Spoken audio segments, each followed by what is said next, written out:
Okay, we have lots to do.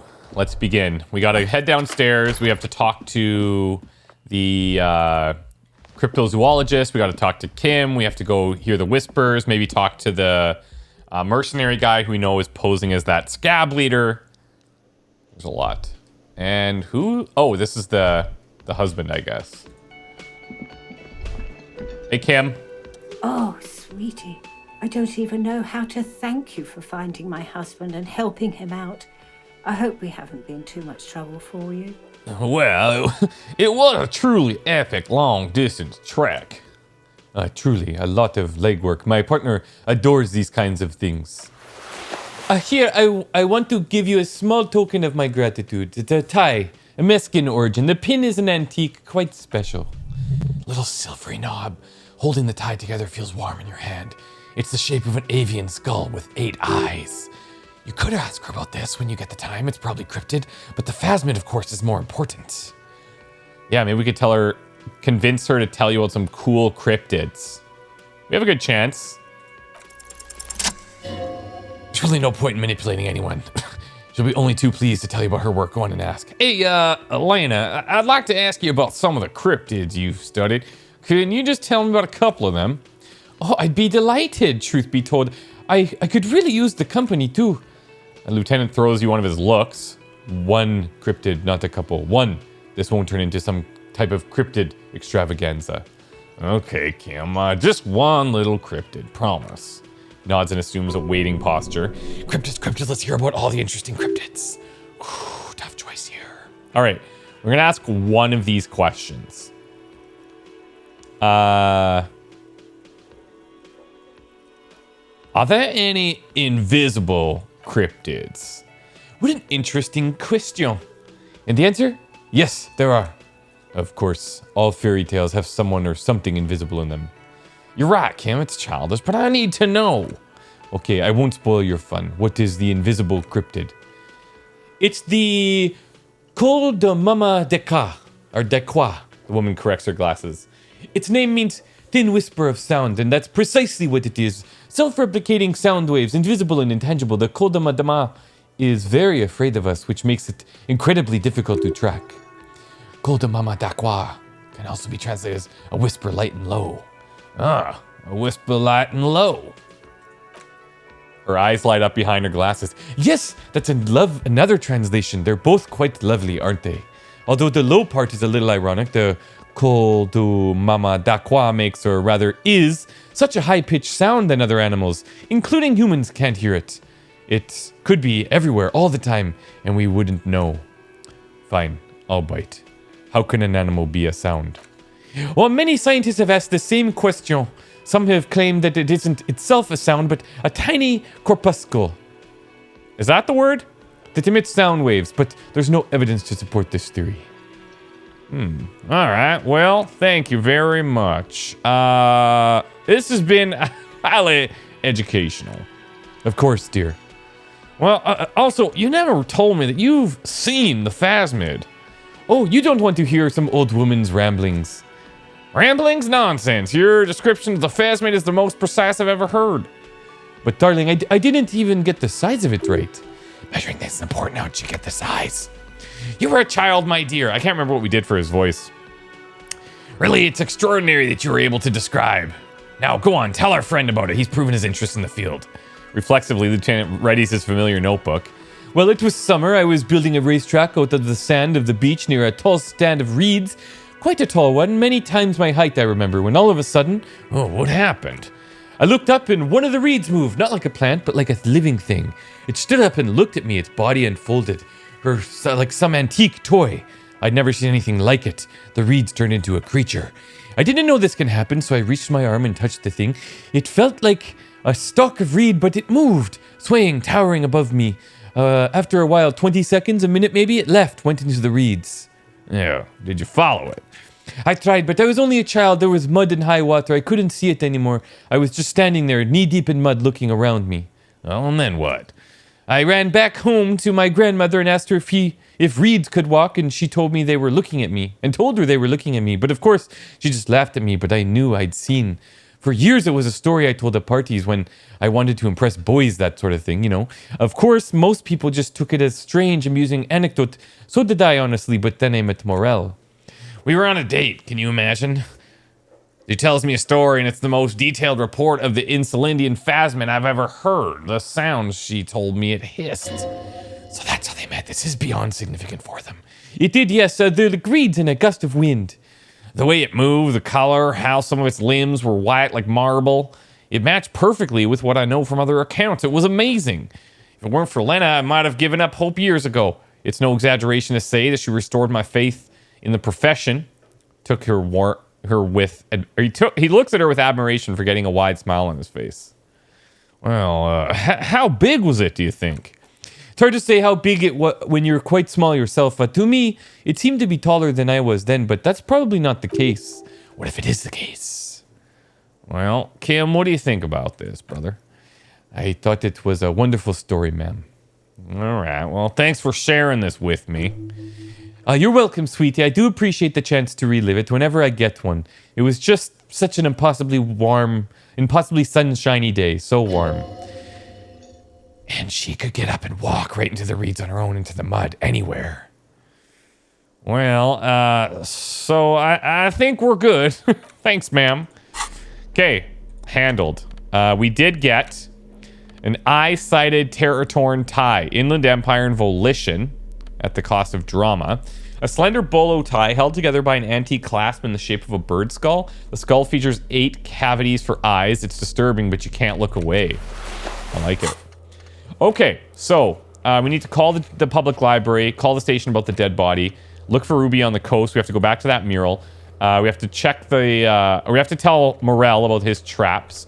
Talk to Estelle if we want. Help them start the nightclub. So convince Suna, the girl in the church, to work with them. Determine where the shot came from, maybe. Ask the scab leader. We have to mail those signatures.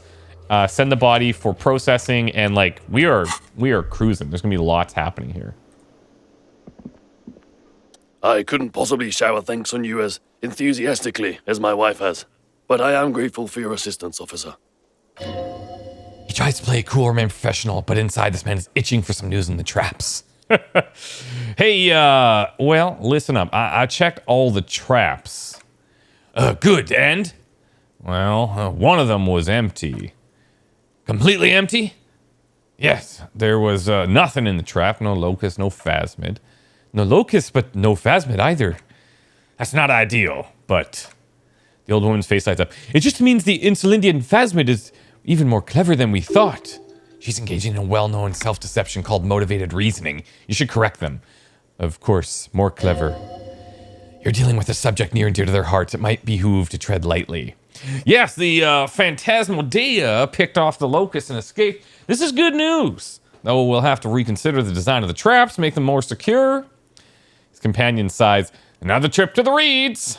Yes, well, that's exactly what it is. What a deft hunter, this phasmid. Of course, be sarcastic. Unless you have an alternative hypothesis you'd like to venture, mine stands, okay? Actually, no.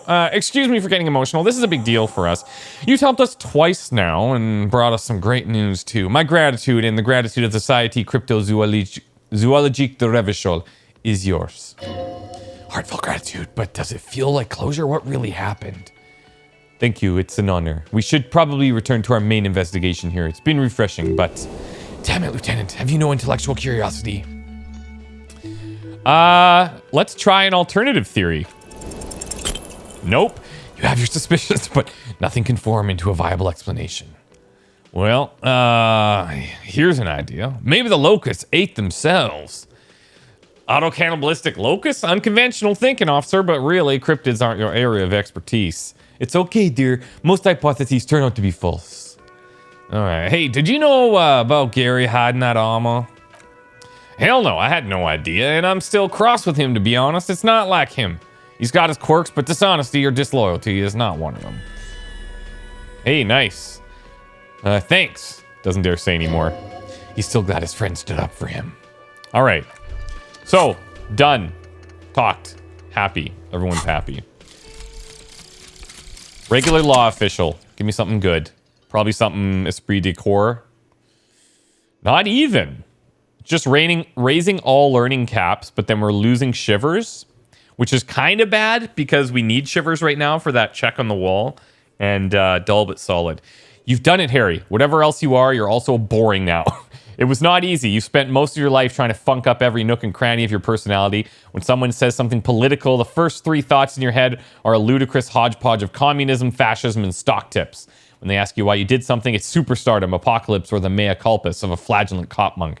It's not easy reaching for the 4th option, the normal one, but you have. And now you're not just crazy, you're boring. Oh, that's great. Isn't that just great? That's great. Let's get rid of it right now. See you later. We are sitting on another skill point as well. Now, we could go into shivers, I suppose. We can take a quick look here to see if what else we have. Here's a shivers shirt. Let's just do a quick scan. Here's more shivers.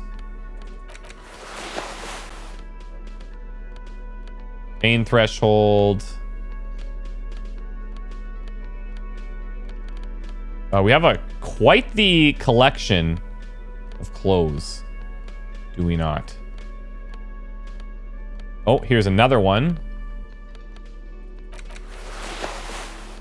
All right, not bad. Okay. So, dead body on the boardwalk. Call the library from the thing. We need to look for Ruby on that mural. We can talk to the scab leader about tattoos. Won't count as one of the people informing you about tattoos, but could be interesting. Yeah, fair enough. And then we can mail that thing. Okay, let's do that.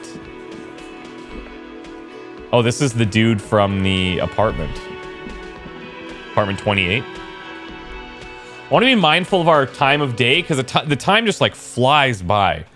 So, was that, could it be the cold Mama Dakwa? No, it's probably your imagination. Is it? Is there a ringing? There seems to be an extremely high-pitched ring. Ultrasonic. Lena said it was very high-pitched, right? It's like something tickles your ear.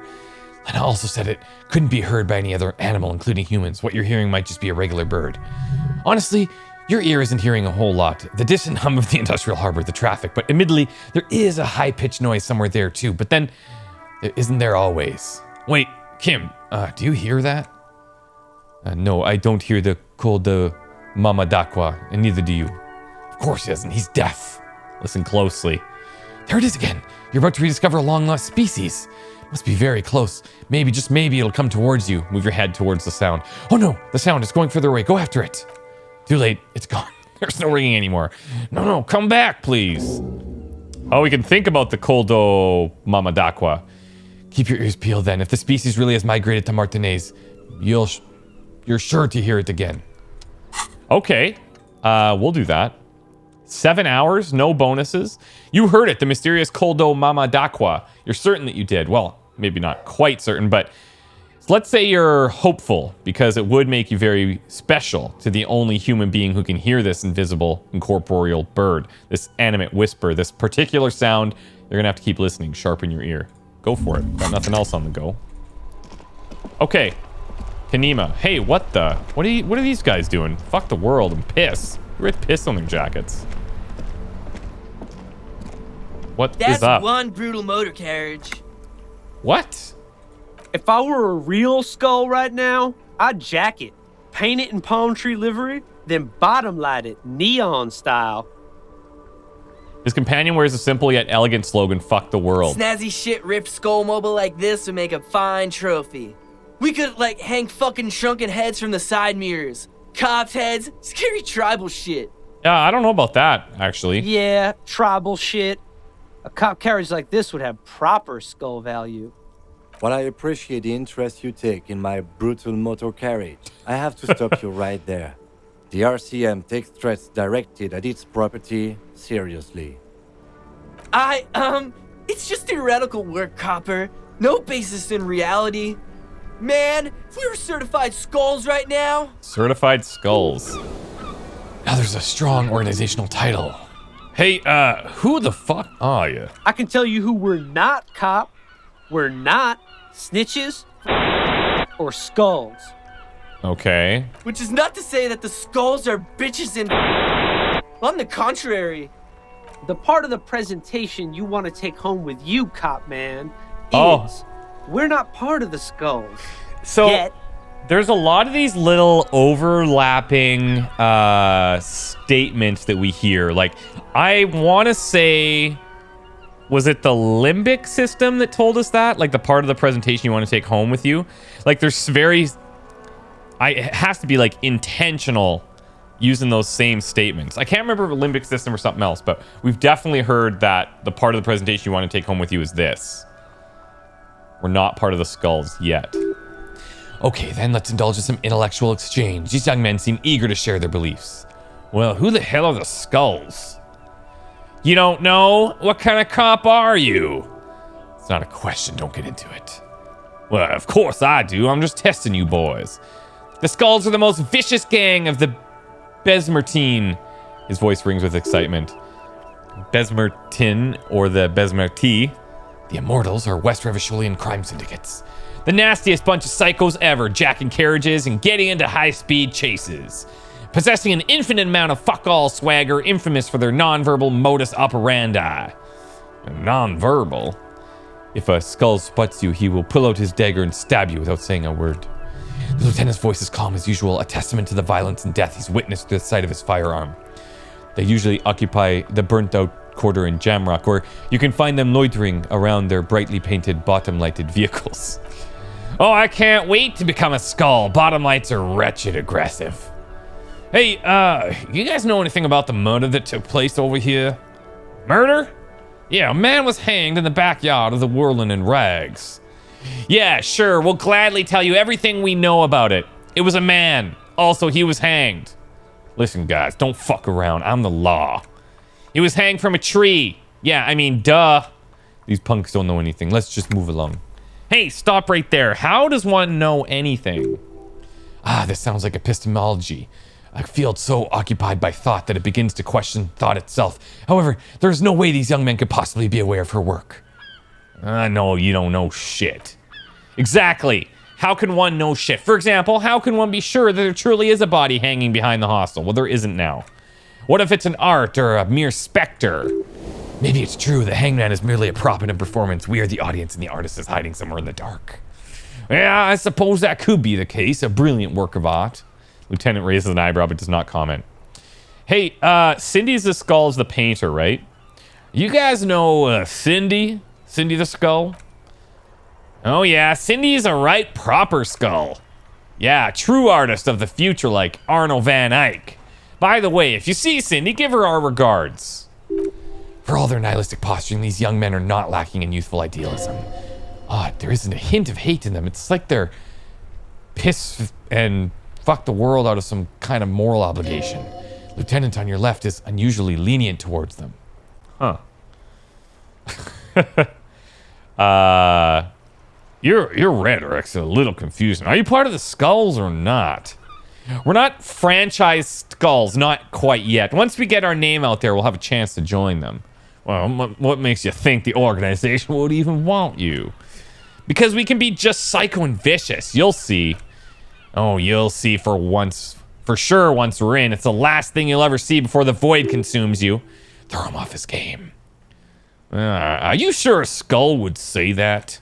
Well, I mean, we're only saying practice things for now. We don't mean no harm to the Skull's brand or to you. This is definitely something the Skulls would say, but we're not trying to encroach on the Skull's brand in any way. On the contrary, we're just here to market it. Well, so you're just pretending to be nasty and vicious as the Skulls. Hey, we can be just as hard, like pavement on top of pavement, or a brick on top of another brick, or a grave on top of a grave. You kids have the vocabulary, but might be missing a brain. Wouldn't a grave on top of a grave just be a big hole? What's hard about holes? Filling them up, baby. Yeah, well, hey, I see you kids are into the anodic dance music. Oh, man, yeah. We're not fucking kids, man. Be wary of the abyss. Why? Probably because of how non-verbal their mode of operation is going to be. It's a threat. Yeah, listen, boys, don't fuck with me, okay? I'm one of the bad cops. Whoa, come on, man. We're just talking here. Just words. Nothing wrong with that. Yeah, no need to throw your authority in our faces. You want to talk? Let's talk, boys. Ask them. He liked how decisively shut down a situation that could have turned into a farce. Well, why aren't there more skulls in Martinez? The Union does their share of policing in Martinez, at least where gangs are concerned. That's why there isn't much organized crime around here. Apart from the Union themselves, of course. Don't you worry about that. We're gonna make up for the deficit. Yeah, we are. Alright, well, enough about this scullery then. Well, talking with you has definitely been something. Weird. Very weird. Okay, so let's call the radio. This is Precinct 57. How may I assist you? Yeah, listen, can you connect me to the Jamrock Public Library? I'm afraid they're closed. It says the library is open from 10 a.m. to 6 p.m. All right, couple hours. We should try again during business hours. Anything else, detective? Yeah, I need to report a dead body on the Martinez boardwalk. One moment. Can you please describe the body, age, sex, cause of death? Yeah, it's an unidentified middle-aged man, height 170 to 175 centimeters, dark hair, medium build. Looks like he slipped, fell through a hole in the boardwalk, and hit his head against a metal bench. We suspect he might have been inebriated when he fell. There were bottles around him and traces of vomit on his shirt. Any signs of violence? No, actually. It seems like it was mostly an accident. No field autopsy necessary. You can hear her quickly typing in the background. What about his belongings? Did you examine his clothes? Yeah, he was wearing boots, trousers, an old leather jacket with a bright blue lining, and I found a library card from his pockets. Any information on the library card? Yeah, it's from Central Jamrock Public Library. It belongs to someone named Billy Majon. Good, you have a lead. Do you and Lieutenant Kitsuragi want to take the case, or should I assign it? No, we're taking it. I've assigned the case to Lieutenant Kim Kitsuragi. Please follow up on the library lead to identify the man. We'll send someone to take the body to the morgue. That's all for now. Thanks for reporting in. Is there anything else I can do for you? No, we're good, actually. 57th over and out. Cool. Okay. So, now we need to call the library after 10. No problem. Let's see. I guess scab leader, and we're gonna mail this this thing. It's gonna screw over those people. But you know what? I gave him pretty much all the information. So I knew we get to use this mailbox for something, Kim. Yes, for sending mail. You know. Let's put the white envelope in. You drop the white envelope in the darkness. It lands with a soft thud and what sounds like a couple of letters. About a week's worth of mail is collected here. They'll empty this very soon. For good or ill, the deed is done. Let's go back to Evrart. This better be worth it. Yeah, no, I agree. So we'll talk to the scab leader, and then we'll let Evrart know and see where that goes.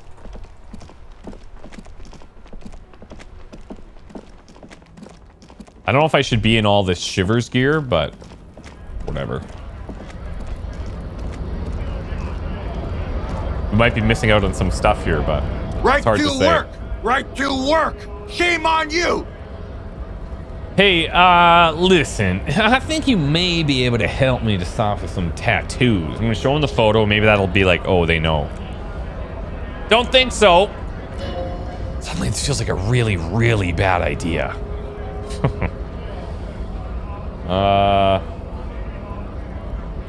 Well, we happen to know that this was on your colonel.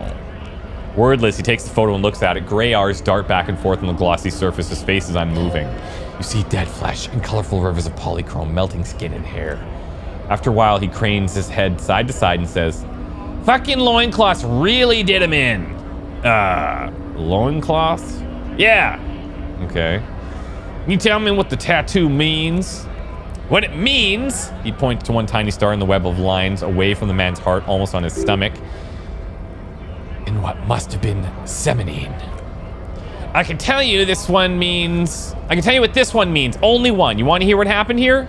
Yeah, actually, I do. Our colonel is deep in the bush here. Deep in the fucking bush in Benatal. 41, monsoon season. He's on a reconnaissance mission. Benatal is one of the inhabited islands of the Seminese archipelago near the Pale. Covered in jungle, it was anchor point for Seminese nationalists in the proxy war held in the islanders' territory. He spent a month behind enemy lines scouting kept villages. Nothing but fucking bugs and snakes for fun. Men are getting restless. There's talk of switching employers. He licks his lips as if drunk suddenly. With some strange emotion, this is about to get really graphic. Last moment to back off. No, let him go. Our boy, he's only a captain then, but he knows how these men think. If they don't get action soon, his voice gets strangely quiet, a long, long way from right to work. His gaze pierces the paper.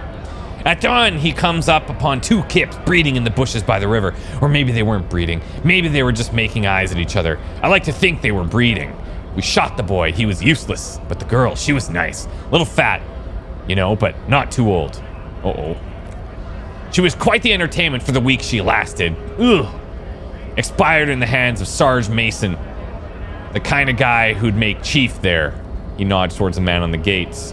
Shit his pants and cry. Oh, to make chief there, measurehead, I guess. Shit his pants and cry like a bitch. God, Mason couldn't let go. Cut the tits off her cold body and fucking ate them. Said primitive spirits were watching over him now. That took a turn. Holy shit. Suddenly, later, the laughter stops. Drowned in a creek a week later. Spirits my ass. The story must have stirred up some conflicting emotions. The man looks tired for a second. There's a word on the tip of your tongue. Colorless, odorless. It's... Oh, well, that's evil. You bet it was. So you were there? No, I was in Domain in Jamrock being a bouncer. Now listen, we know you're not really a scab leader, are you? Fucking mask is getting sweaty. I want to take my mask off, but... Well...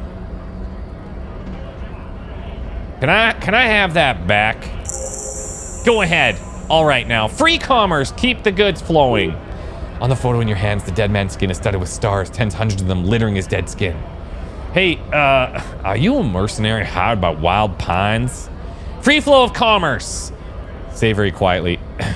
Is there a tribunal being convened by any chance? Fucking bug. He breathes out slowly, his giant chest deflating and his eyes slightly open. You hear a tiny rattle, a small radio cracking somewhere. An earpiece? I'm going to interpret that as a yes. There's a tribunal, and it won't be long until it's ready. How about you fuck off now, huh? Okay, of course. There could be weapons aiming at us right now. Somewhere above in the buildings, the other merc. Don't push this, he's thinking. This is not the time. Okay. Huh. Okay, well. Fine then. Let's go back to Evrart. We're also gonna check that container again that's up here if we can. I can't remember what the stats were. Ooh, this is new. Giant ass print on the pillow and a pattern of coffee rings on the armrest. Someone is habitually chilling next to the radio. I'm curious if we're gonna talk to real Evrart now, or the brother, like I'm 99% sure we were doing before.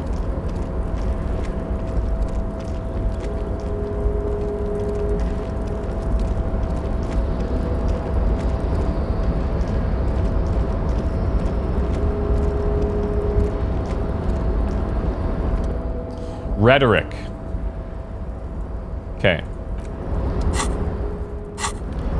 We've got some rhetoric, don't we?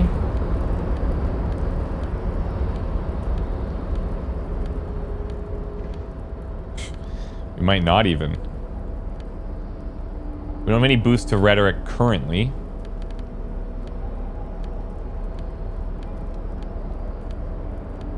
Oh, there we go. White polo shirt. Okay, so we'll have to switch that after. Encyclopedia, drama, suggestion, logic. Okay.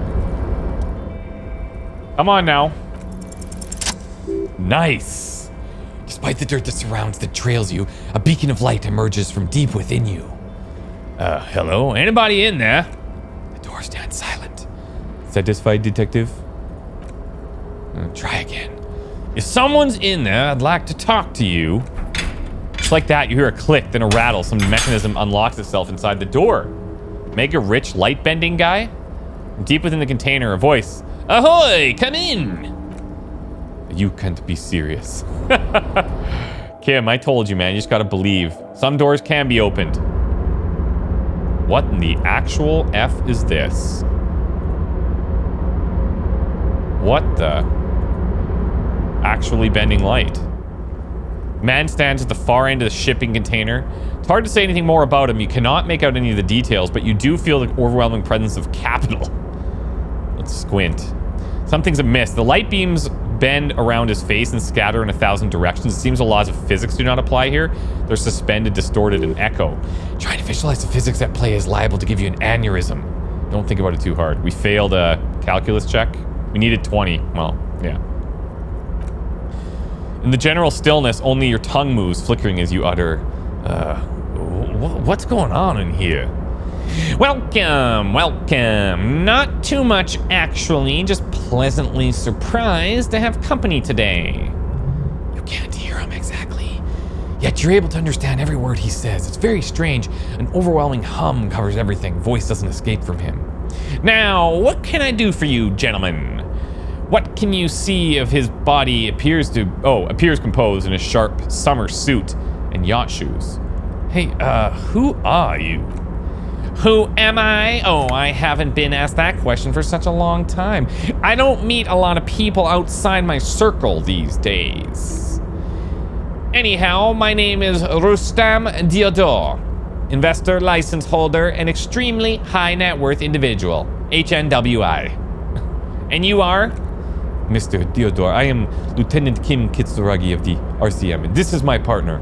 Yeah, Harry Dubois. Pleasure to meet you, Harry Dubois. I must admit the name suits you very well. Hey, if you don't mind me asking, whoa, what is our cash scenario here? What the? Is that because we're in like this warped sense of time and space? Hey, how'd you become so rich? Oh Lord, not this again. What? I'm ignoring you, Kim. We have a murder to solve, and yet you go around bothering everyone about money, arguing that you think it's somehow related to the case, and yet it never seems to get us any closer to solving the case. It's quite all right. I'm used to that question by now. To be blunt, I inherited my fortune from my grandmother, who herself was an extremely high net worth individual back in Grod. All I did was take her fortune and invest it prudently. Believe it or not, it takes more than a bit of skill to not to blow a vast fortune on sailing boats, bad choices, and unsupervised state policy. And blow. Actually, at the level this guy is, it takes several generations to do that, but all right. What's it like being an extremely high net worth individual? I gotta tell you, at first, being rich is a lot of work. You've gotta work hard because everything's so darn expensive. You know, prices increase exponentially at this income level. But then, once you've reached my position, it's nearly impossible for me not to make money. My assets are so diversified that I'm bound to come out ahead no matter what. Some of my lower net worth friends say to me, but doesn't that take all the fun out of it? And I tell them, not really. Oh, well.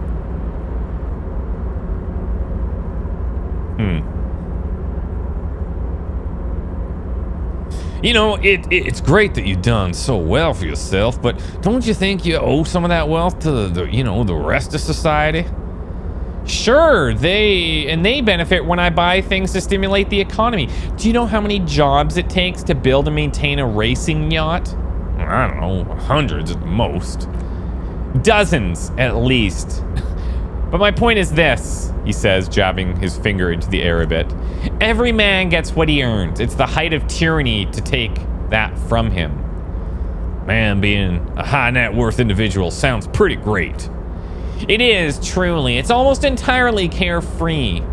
It really leaves you time to better yourself spiritually. Hey, all this talk about money has made you lose the thread. What is going on with the light in this place? That's what you need to ask him about. Yeah, listen. There's something strange about you. What do you mean? Well, I don't know how to put it, but you look a little different. Are you talking about my chin? No. I mean, like, I can't even see you, as if something's happening to the light. Oh, that. Yes, I've heard of this effect, though I've never witnessed it myself. It has something to do with our Wiseman coefficient. Wiseman coefficient is a ratio designed to reflect the difference in net worth between individuals. So we can't see this guy because he's so impossibly rich. When the coefficient is close to 1 or 100%, means one person possesses all the net worth among that group of individuals. It's been observed that when the Weiss-Weissman coefficient reaches about 0.96 or so, the laws of physics begin to bend around the high net worth individual. Are you telling me that you're so rich that light literally bends around your face? Among other things, but calm down, I'm just a lowly single-digit billionaire. Really? Really? That's it? No, not really. There's actually quite many digits. Man, this chill is at least a triple-digit billionaire. Kim, are you seeing this weird stuff? I see nothing of the sort. To be frank, all I see is a gentleman who's unusually well-dressed for Martinez in a cargo container, which I admit is odd. Yes, I imagine that does look strange to you, my container. Yeah, what are you doing in here anyway? I'm traveling. This is a great way to get around. It's safe, it's fun, and it gives me lots of time to think. By the way, let me ask you a question. Where are we exactly? Well, we're in Martinez, a district of Revachol, the former capital of the world. Ah, Revachol. I remember walking its streets as a teenager. There used to be a bowling alley in Stella Marie. Wonder if it's still there. It's a shame I can't get out and explore myself. One of the downsides of being an extremely high net worth individual is that mobs of low net worth individuals are constantly banding together to ask for money. Wait, so why don't you help them? You got so much money and it can't make a difference to you. There simply aren't enough hours in the day to hand out all the handouts. It's like feeding seagulls. They are always more and they never seem to do anything interesting with it except more seagulls. Spending money is a matter of desire. I'm sure you agree. I don't have the desire for spending it like that.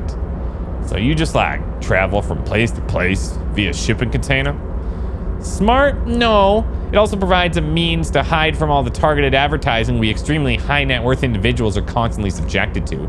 Luxury yachts, high fidelity portable radio systems, pale proof outerwear, and so on. Just gets a bit middle class after a while, a bit bourgeois. Oh, yeah. Well, yeah, that does sound pretty, tiresome. Don't get me wrong, they're nice things, but once you achieve a certain level of wealth, your time and mental space become much more important than material goods. He speaks from the heart. He has very different problems compared to low net worth individuals such as yourself. For example, no problems at all. Well, so you're saying being rich isn't worth the hassle? What? No, I didn't say that at all. Being rich is great. Don't tell anyone I told you that. Bending Light appears to wink. I see you're a rich investor, right? You think I could have some money? Could you please stop asking everyone for money? Does not reflect well on the RCM, and to be perfectly frank, we can't afford to look worse than we already do. Yeah, but Kim, I can't afford to look any better than I do now, and that's why I need the money. It's perfectly alright. Based on your appearance, I can tell I'm dealing with a smart man. As you may know, us high net worth individuals do not have a lot of cash on hand. Investments and liquidity are the enemy of one another. I think I only have coins for coffee machines. Here's 3 real. How much can you get for this? Well, gets me almost nothing, actually. That's the idea, my friend. You've got to work for the rest. Maybe you can make that money grow. Maybe come up with an investment plan. How's that sound? This is a proposal, not a question. Well, these ultra-liberal types love losing huge sums of money on ludicrous proposals. Ergo, you should come up with a plan that's totally dead in the water. Let's try to present an investment plan that's sure to fail.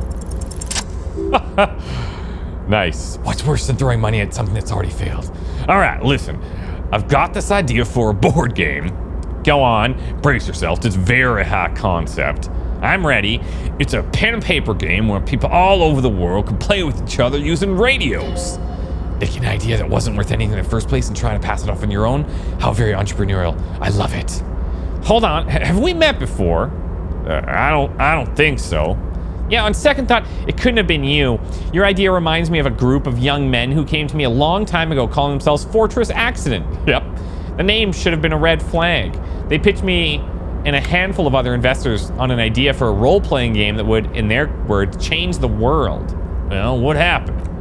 Well, at first, everything was rosy, the ideas were solid, but they were lacking in, how do we put it, will to get things done, and their financial situation became more desperate. Their ideas devolved from realistic to absolute insanity. We lost all our money, high art types never deliver, they're only good for peddling Welkins or whatever creeps they come up with. I guess the inordinate amount of time they poured into drawing mythical creatures did not generate the return on investment. Wait, where are those guys now? Nobody knows for sure, but the place can't be pretty.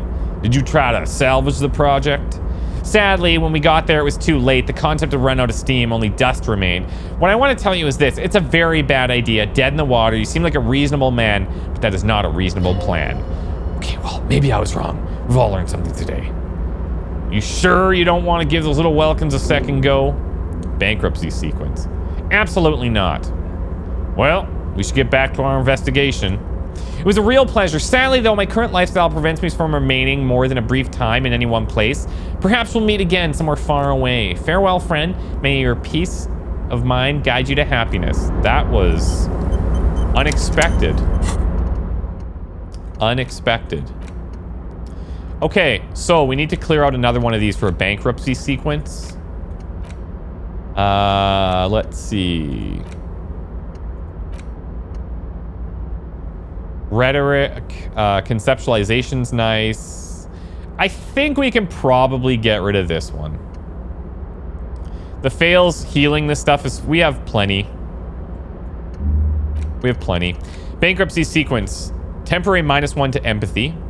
Business loves silence, the second loudest sound in the world, eclipsed only by the collective screams of market crash victims. So let me whisper to you, do you feel the veil of the sun god slipping? Are the better days gone? Are we entering bankruptcy? Is the company going to go down and leave you in the gutter with the rest of the dredges, delivering parcels for soup money? You need to crisis manage your way out of this. Okay, we'll try our best.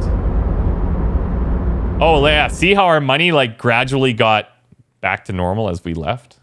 That's cool. Neat little... Yeah, very cool. All right, Evrart. Not happy about this, but hopefully this gets us some actual info.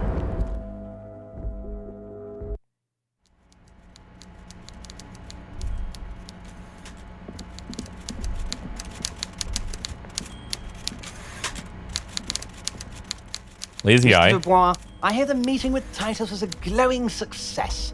That's such a relief. Titus can be a handful sometimes. Now, what can Evrart Clare do for you today? Well, good question. Let's, I'll let you know it's done. I did mail those signatures you asked me to mail. The golden boy returns once more. Wonderful, simply wonderful, Harry. Of course, I already knew this. My friend, the mailman, confirms the letter's on its way. You've done a great thing today. You've given the children of Martinez a future and proven to be a true man of the left. I can finally trust you now. You're in my inner circle. You too, Mr. Kitsuragi. We can talk about anything. To strike, the murder, your lost gun, nothing's off the table. Hear that? You did it the honest way. You got the real signatures and now he's happy. Well done. We would have preferred trickery, but the choice was yours, sire, as always. You are the liege and you're in. Yeah, well, Let me ask you, the signatures I got, I know you plan to force them out with the construction noise. Harry, by now you should know I would never do anything tricky like that. However, if the construction noise and limited street access make some people consider moving, well, let's just say there'll be freshly renovated buildings near the roundabout when those poor people can finally enjoy a significant uptick in quality of life. I'm talking real affordable workers' palaces. So the village is doomed. Well, you were there. You saw the place. It's a wasteland. There's nothing left. Mark my words, officers. We are going to reset it. I mean, it's not wrong, but we did our part, okay? I'm over it. Reset. I have big plans for Martinez, and they do not include humans living in those pig sheds on the coast. The land will be used for municipal buildings and commerce. Oh, what do you mean municipal buildings and commerce? Imagine a youth center, supermarket, church complex, employing hundreds, no, thousands of people. The coast will be lit up with enterprise and life. All those ruins out there turn into low-income housing. Harry, enough is enough. We're taking this district back. The war was 50 years ago, for God's sake. It's time to move on. Well,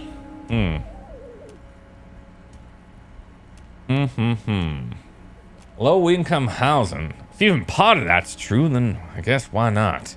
I accept your salute, Harry. All of it's true. I've got the complex. I got room for a retail complex. And in 4 years, I'll get the church too. The wheels are turning, Harry. The wheels of progress. This post-war limbo, I won't stand for it.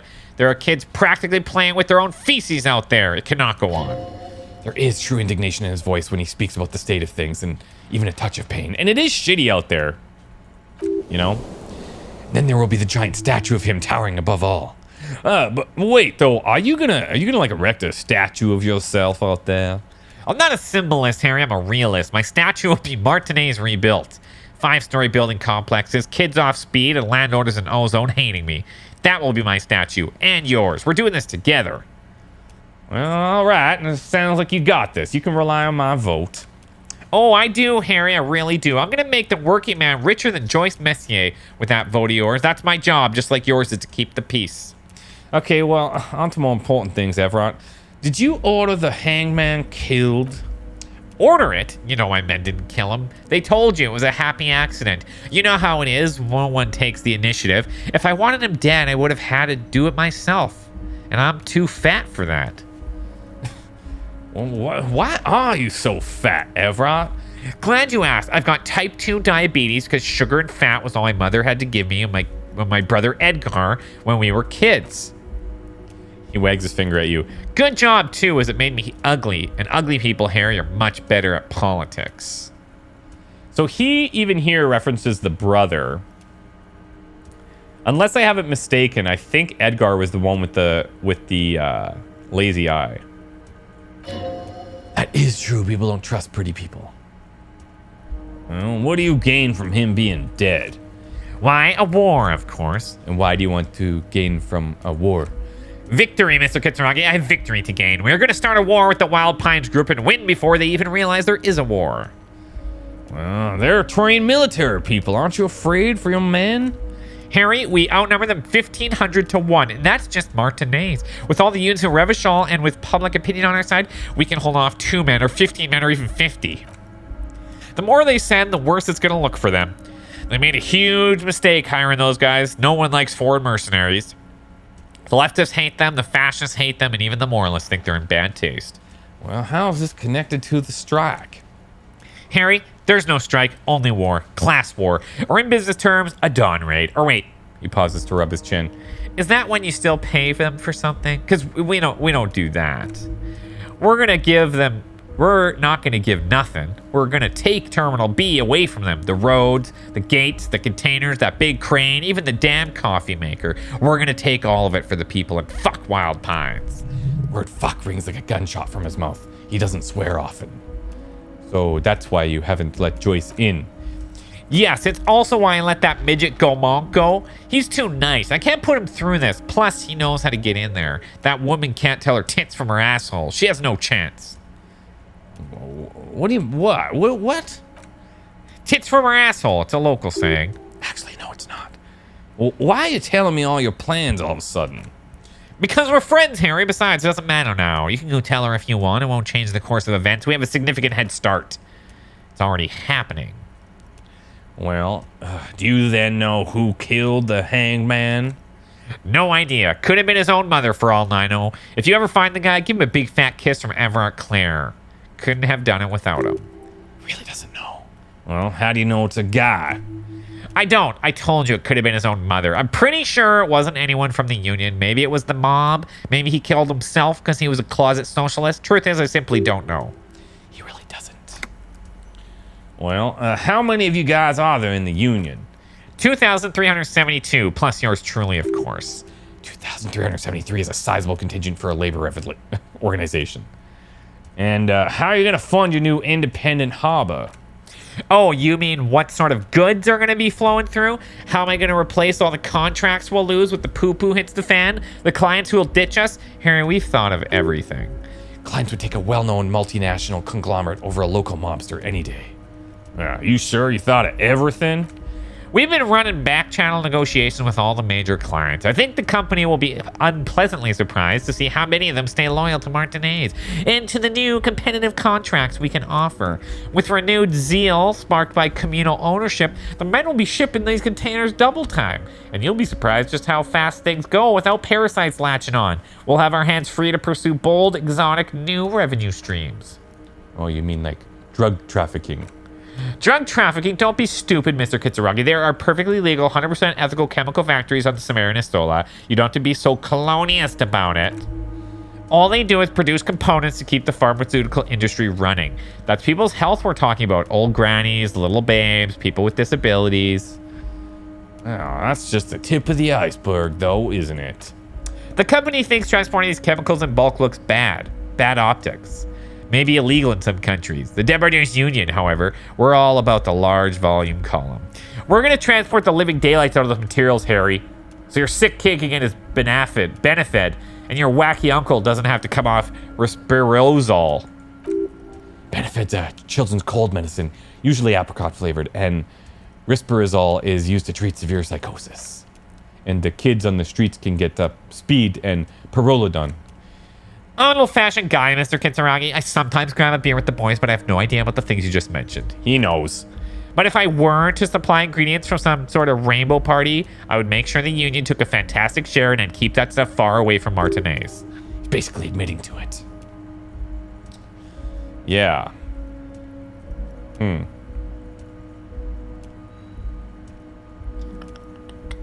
Hey, is this somebody named Ruby helping you secure this fantastic share? Harry, if I was supplying raw materials to drug manufacturers, I would need an army of rubies. Understood. Huh. So he knows who she is. I mean, we're not going to arrest him because we might still need info. Whatever. That's pretty interesting stuff. I just want to solve this murder, okay? You know why you're such a good detective, Harry? You don't get sidetracked. You care about the people you're supposed to protect, not some systems that may or may not be unethical. Anyway, let's focus on the sensationalism of the drug trade. This hypothetical drug trade is all anyone seems to be interested in. Would be only a small part of the harbor's turnover, just like the harbor is but a small part of Martinez. Well, so there is a trade, or isn't there? Let's look at the big picture of Martinez as a whole. There are little girls out there with dreams of making music, young mothers who want to start businesses, models who want to start catwalks, and steel welders who want to weld steel. I'm going to unite them all into one economic body. We're going to incorporate this place to Kingdom Come. Everyone's going to be in wealth, and everyone's going to pull their weight. Well, I'm not feeling a whole lot of I don't know. Go for the working man. Well, it's very ambitious, Evrart. I love what you're doing for the working man. Thank you, Harry. Thank you. You have no idea how much that means to me. How much it means to me. Because in ways, you are that working man. You've already done so much work. Can I ask you about any specific union members? We're way past specific union members now. This is the big time. We're talking about the future of Revachol here, Harry. You can bother Leonard with that. He points to the door. He loves to run his mouth on such matters, but I'm in big time mode, Harry. Who the frick is Leonard? Hey, about my gun, we talked about it a couple times. Do you think I could have that back now? Harry, I've got to be honest with you. Your gun was found 2 days ago. Withholding information weighed heavily on me, but it had to be done. What? Where is it? An old woman has it, and let me tell you, Harry, word on the street is she's a character, so watch out. It must be the woman who bought the gun from the store, the one described as terrifying. So the gun's still with the woman who bought it from Roy. Yep, the same one. I see you've done your research. The pawn shop made the gun easy to track. Crazy stuff, Harry, selling your gun like that. Wild. Anyway. Union boys are gonna help you fix it, he winks at you. Don't worry, Harry. The neighbors and the old woman contacted my men because they trust me in the Debarders Union. Apparently she was waving around the edges of her building. Who is this old woman? Unfortunately, I don't know anymore. You're going to have to go in blind, Harry, but she's an old lady. How dangerous can she possibly be? And she calls herself the Pigs. Is she the cleaning lady? She's the only old lady I can think of in an apartment building. There it is again, the pigs, like Roy said. Not good at all. I, for one, find it refreshing. Finally someone calls themselves a pig. A smile flickers in the corner of his mouth. It actually does sound extremely bad, but let's not give him that satisfaction. Hey, could you set up a meeting for me and the woman? Confront the pigs and get your gun back.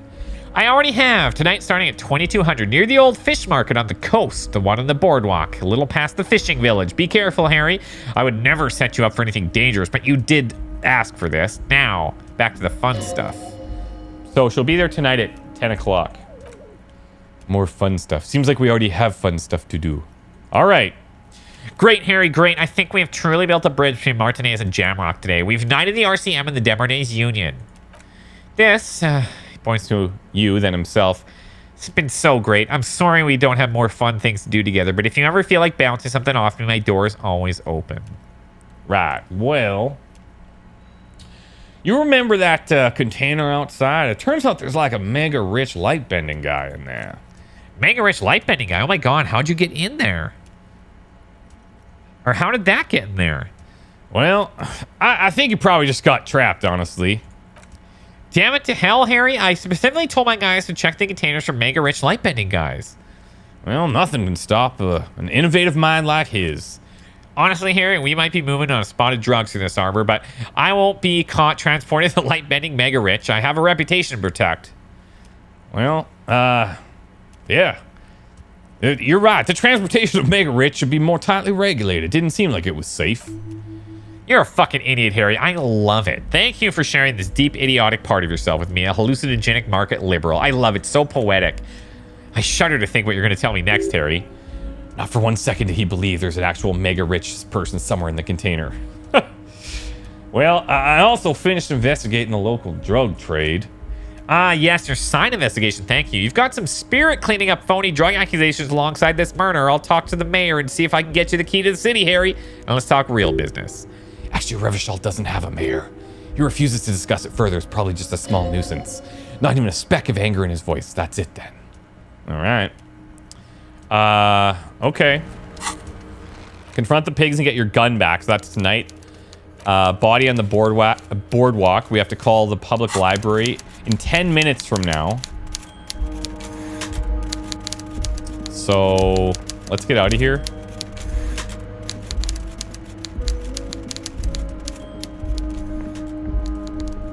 Maybe it's the guy. He was referring to somebody. I couldn't remember the name, but maybe it's the guy that's sitting outside the door here. This dude. Oh, hey, mister. Oh, yeah, Leo. I need to be back to talk with old Leo here. Yes, I did. Yes, I did. It's like Lady Larice said when she opened a bathhouse in the basement of my apartment building. They can only get so far before they reckon to get back. And a lot of folks really did keep coming back. Yeah, thanks, Leo. I got some questions for you if it's not too much trouble. I want to ask about someone. Hey, yeah. Tell him about this Edgar guy you keep mentioning. Mr. Edgar is Mr. Evvart's brother. He looks a bit younger, he does, but a very smart fellow indeed. He's all away on some union business, not even Revachol, they say. Okay. All kinds of places he visits, him and his brother both do when they're on vacation. Right now, it's Mr. Evrart's turn to look after the union, but last year he spent a whole winter in South Saf. Left with the first autumn rains and didn't come back. Okay. Guy in the container, Titus Evrart. I don't think we need to know anything, actually. Okay. So, the whole thing with, like, Evrart and the brother Edgar, it seems to be just well understood that they just take turns. Maybe not necessarily trying to, mistake people. Wait, actually, hold on a second.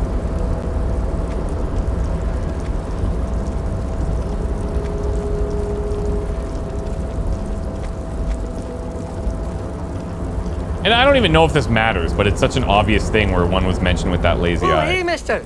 I need to be back to talk with old Leo here. Yes, I did. Yes, I did. It's like Lady Larice said when she opened a bathhouse in Yeah, the they're basement saying of my Edgar's apartment away building. right now. They can only get so far before they reckon to get back. And a lot of folks really did keep coming back. Okay. Anyways, we'll just see if that comes up. Stop obsessing over it. That'll be the key to everything, the lazy eye. I just know it. Wonder if we can do anything with this container now.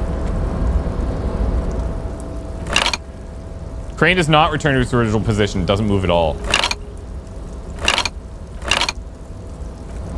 broken.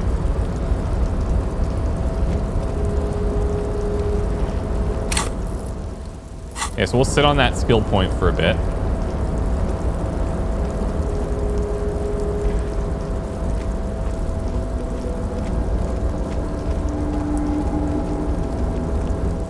We're gonna need to talk to somebody to pass some time here. Only a few minutes, but a few minutes nonetheless.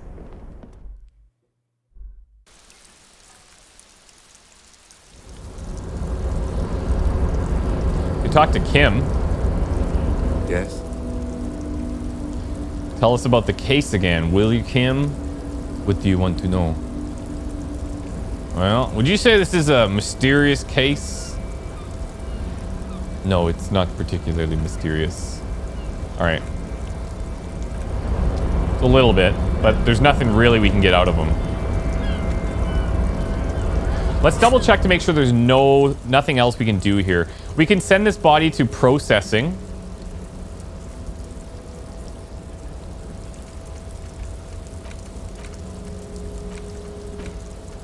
Yeah, otherwise everything's back on the other area. So let's do that. We'll send the body. Hopefully we'll have a little chit chat while that happens.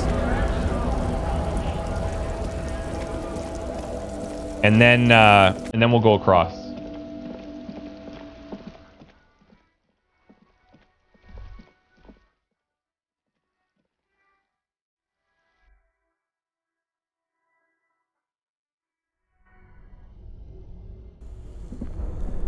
Oh, can we open this with our sword, I wonder? Try to crack the lid open. If you want to try again, then you need to have the pry bar in your hand, detective. Well, okay, but the pry bar is not strong enough, guys. Remember? Minus 20. Oof. Lid is not going to budge. It's a good pry bar. I'm not criticizing it, but this ice cream maker's frozen shut takes an advanced tool. No idea. Same thing we've seen before. Sooner or later, you will stumble upon a tool mighty enough. Then we'll know what's in this mysterious ice cream. That would be nice, wouldn't it? I thought maybe this would help.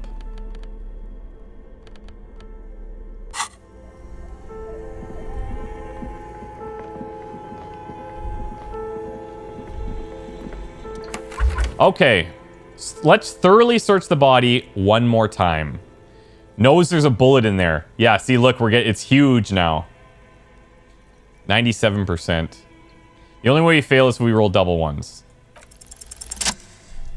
Your arm reaches out and your eyes close as if by their own volition. It's dark all around. You feel cold, slippery flesh, first with your fingertips, then under the palm of your hand. Ah, here we go. His face, his cheeks, his nose, his fat, swollen lips like a spider. Your hand crawls over his features. Everything is silent. Put our fingers in his mouth. The oral cavity is cold and moist. A ball-like tongue attaches itself to the base of the mouth, lolling around like a scallop. You're on the right track. Let's play with it. Feels right. The tongue moves freely in the cavity. The mucus of the mouth is slippery, delicate to touch. From the soft meat, teeth are budding, hard pearls of bone in the gums, and in the back of the mouth. Can you feel it? You're so close. Rip his jaws open now. Look in. Open your eyes and look. Vision of black and dark red death, pried open by your naked hands and studded white teeth. Looks like he's laughing, death fumes rising from his throat. And there in the back of his mouth, above the bell of the uvula, right in the soft palate, you see a hole, barely visible to the human eye. It is swollen shut, almost vanished, no larger than 0.4 centimeters in radius.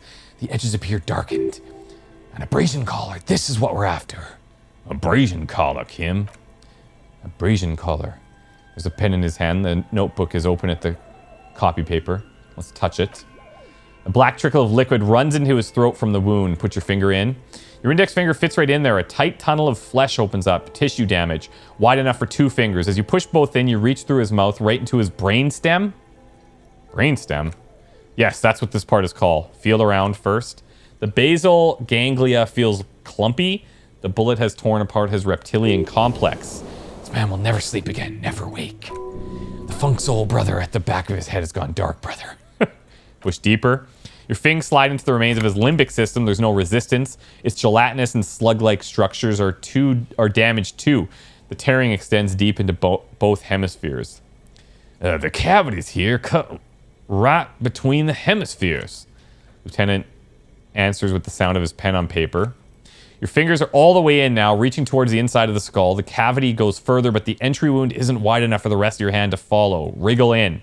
Your fingers reach towards the skull. His cerebral cortex feels like jelly, cold jelly. Strange fluid streams down your wrist as you push deeper until you feel it on tip of your finger. Sharp, serrated metal. The edges cut right into your skin. This must be the bullet. 58% red check. Red check. We're going to try this, but we need better interfacing. Wait, detective. Just as you start to pull your fingers out. Oh, no. Out comes the small folding knife. Lieutenant moves its blade across the man's skull, searching for the exit wound. There. There. Withdraw your hand 4 centimeters, please. Pull your fingers back. With a crack, he punches the knife in the skull, then one more time, and one more, until the bone comes loose like eggshell. Inside, you feel the jello move from his poking. The bullet is still under your finger. Can you push it out? Push. A fractured piece of lead like a flower blossoms from the man's head, followed by your finger. A bullet. Unknown caliber. Rifled. You may remove your hand from the victim's head now, officer. Well done. Rifled. So maybe it is distance. Here's your prize. He drops the bullet in an evidence bag and puts it on your hand. Your other hand, not the one covered in blood and cerebral cortex. He turns to his notebook. We need to add an item to the injury list. Injury number 4. Oval entry wound with an abrasion collar, soft palate, back of mouth. High velocity, temporary cavity and brain tissue. Small exit wound on the occiput. How does that sound? Yeah, it sounds correct. Opinion. Fatal injury. Well, this concurs with the Hardy Boys story and classes. Click, click. Oh, click, click goes the pen. And one last thing. We should amend injury 3, ligament mark, treatment. It's obviously the Hardy Boys tampered with it. Yeah, we should have known. I had my doubts. There were no signs of struggle on his side, no claw marks on his neck, but still. His brow furrows while his eyes glaze over. The lieutenant looks regretful. Well, maybe the bullet holds more answers. Yes, we should take a closer look at it. I'm certain it has more to tell us. This little thing could reveal much about the weapon that shot us. I think I need to wash myself. Yes. Oh, you really, really should. You really, really do. I'm glad to hear that. Your room in the Whirling and Reg should come with a bathroom. Be sure to make use of it in the evening. Okay, well, what happens next, Kim? We bag the corpse and carry him to the holding pen of Mykonima. I can transport him to processing myself, but I will be gone for the rest of the day. You'll be gone? What should I do in the meantime? That means that we won't be able to go to the Shivers. Work on the case. Tend to personal matters. Try not to do anything too dangerous. An officer needs backup in a neighborhood like this. I'll leave that choice to you. And one more thing. Great work, detective. After you bag the corpse, Kim will leave the party until morning. You can do side tasks and even the main case, but it might be more difficult. Okay, so I can tell him this later. So let's just leave it for now. Here it is. The bullet mushroomed out on impact. It looks more like a fanciful jacket button than something that could pierce skin, flesh, and bone. The bullet is safely sealed away in a plastic bag bearing the RCM stamp. Kim has filled out the label on the bag with the item number, case number, and date and location the bullet was found. Beside his orderly handwriting, the bullet looks especially sad, like a tiny shriveled head of cauliflower. Now, what am I gonna do with you, bullet? What? I said, what do I do with you, bullet? Well, if I was the bullet, which I am not, I would say, find the weapon that shot me. That's a good idea. Okay, if we find who owns it, we will have likely found who used it, possibly to kill our victim. In conclusion, the more we know about this bullet, the better. Let's feel the bullet through the bag. The squashed bullet has some sharp edges where the jacket was split open. Feels cold even through the bag. You wouldn't ordinarily have cause to handle jacketed bullets. The citizens' militia uses cast bullets only. Only pebbles of metal loaded from the muzzle, usually in a cartridge. Look closer. Jacket of the metal is of yellowish metal. It has blossomed out to reveal a dark gray core. Base of the bullet's close to 5 millimeters in diameter. Nice. The core is lead. The brass jacket probably didn't cover the entire jacket. Bullet. Otherwise, the soft metal wouldn't have expanded quite like that. Let's look at the jacket. You can just about make out a few striations near the base of the bullet. Little hairlines, linear, it feels standard. And the core? It's quite destroyed. Some of the fragments still lodged in the wound. What can you say about the bullet so far? Well, it's a soft point bullet with a lead core and a brass jacket close to 8 millimeters in diameter. Okay, jacketed means it would have been shot from a military-grade breech-loading rifle, and not from a muzzle loader like those typically found on the streets of Revachol West. Highly unusual. People of Revachol haven't carried breech-loading weapons like this for nearly half a century. Even the... Could this be the gun that we found? I don't know. Even the RCM uses ordinary unjacketed conical bullets. This is strange. Very strange. I like this, officer. Strange means unique. Unique means incriminating. We need to find the gun that shot it. Something tells you it won't be anytime soon. This will have to be one of those epic tasks that's open for a while. Well, hey. Pretty good hand-eye. We have a rifle similar on hand. You're aware of the name of the antique rifle we found. You have the full bullet specs, and the encyclopedia said it came from a breech loader. Hand-eye coordination 1. Let's put it away for a sec, and let's look at anything that's hand-eye, which I know we have some of. I know we've got some. Here's hand-eye. Interfacing, I would think maybe. Here's hand-eye on the coat.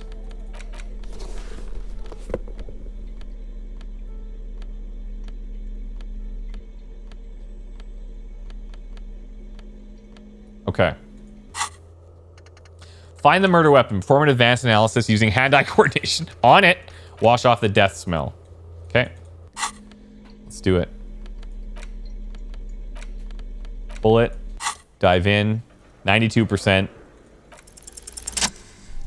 A rifle. Revolutionary period. Your bullet looks to be an old 4.46 millimeter from the surplus left over from the turn of the century. Probably an antique or retrofitted antique. What make? The .446 caliber was widely used with the Bel-Magrave rifle, a Revacholian manufacturer, which we have, isn't it? The BM dominated the battlefields of the Insulindian theater of the anti-centennial revolution 50 years ago. Incidentally, you have just such a rifle with you, the dusty old thing you found hidden in the basement below the commercial area. It's unusable, sadly, but if it were, the bullet would probably fit the chamber. Well, is anyone still making these rifles? No, but Zieliger, a major firearm manufacturer, ended up with a surplus after the war, so there are still a lot of these old military rifles floating around, usually broken. Quality was appalling. Well, who's using Bel-Magrave rifles these days? Antique enthusiasts, guerrilla fighters in distant countries, a few lucky jamrock bangers. You're looking for the same thing you found in the hidden weapons cache, only in working order. What are you thinking? Bullet? Well, listen, I know where this came from, actually. Okay, and... this shot probably came from a Bel-Magrave rifle. An antique, that makes sense. There can't be many breech-loading rifles floating around in Martinez or anywhere in Revachol, really. That's probably a good thing, actually, Kim. I have to hand it to the monarchs. It's quite admirable that they took the advice of criminologists last century and banned the use of breech-loaders in peacetime. Some new RCM recruits get impatient with their muzzleloaders once they're trained with military-grade weapons, but they realize it's worth it in the end. Prohibiting peacetime law enforcement to front-loaded rifles is a policy enforced by the Moralists International and all the nations of the Real Belt. Oh, well, it makes you consider every shot. I guess that's good.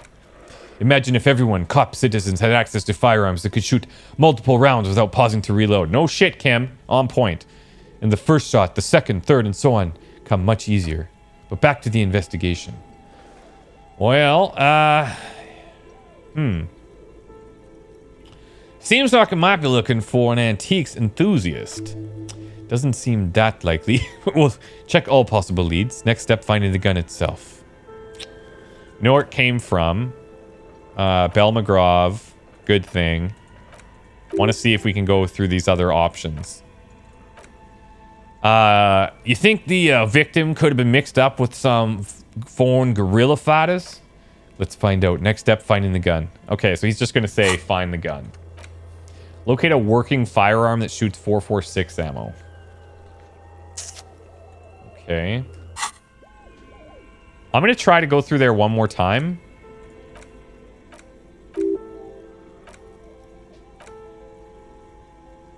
Have well-armed jamrock bangers started crossing over into Martinez? Let's find out. Next step, finding the gun. Okay, cool. Find the gun. Got it. Thanks, Kim. Very helpful. Okay, so let's it's Shivers time. So we're gonna put on our other clothes. There's Shivers there. Shivers was here. The neck is Shivers. Gloves. We had electrochemistry. So we're getting +3 Shivers right now. I think that's probably gonna be it.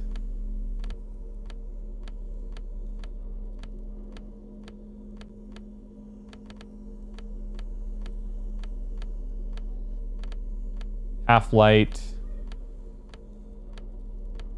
Okay. Yeah, we're good. I guess we can check in here. This is where we found that original weapons cache. Doubtful, but... Look around the room. The rifle. Yeah, okay. So I guess that just helps us get that one identified. Identifying that bullet, so...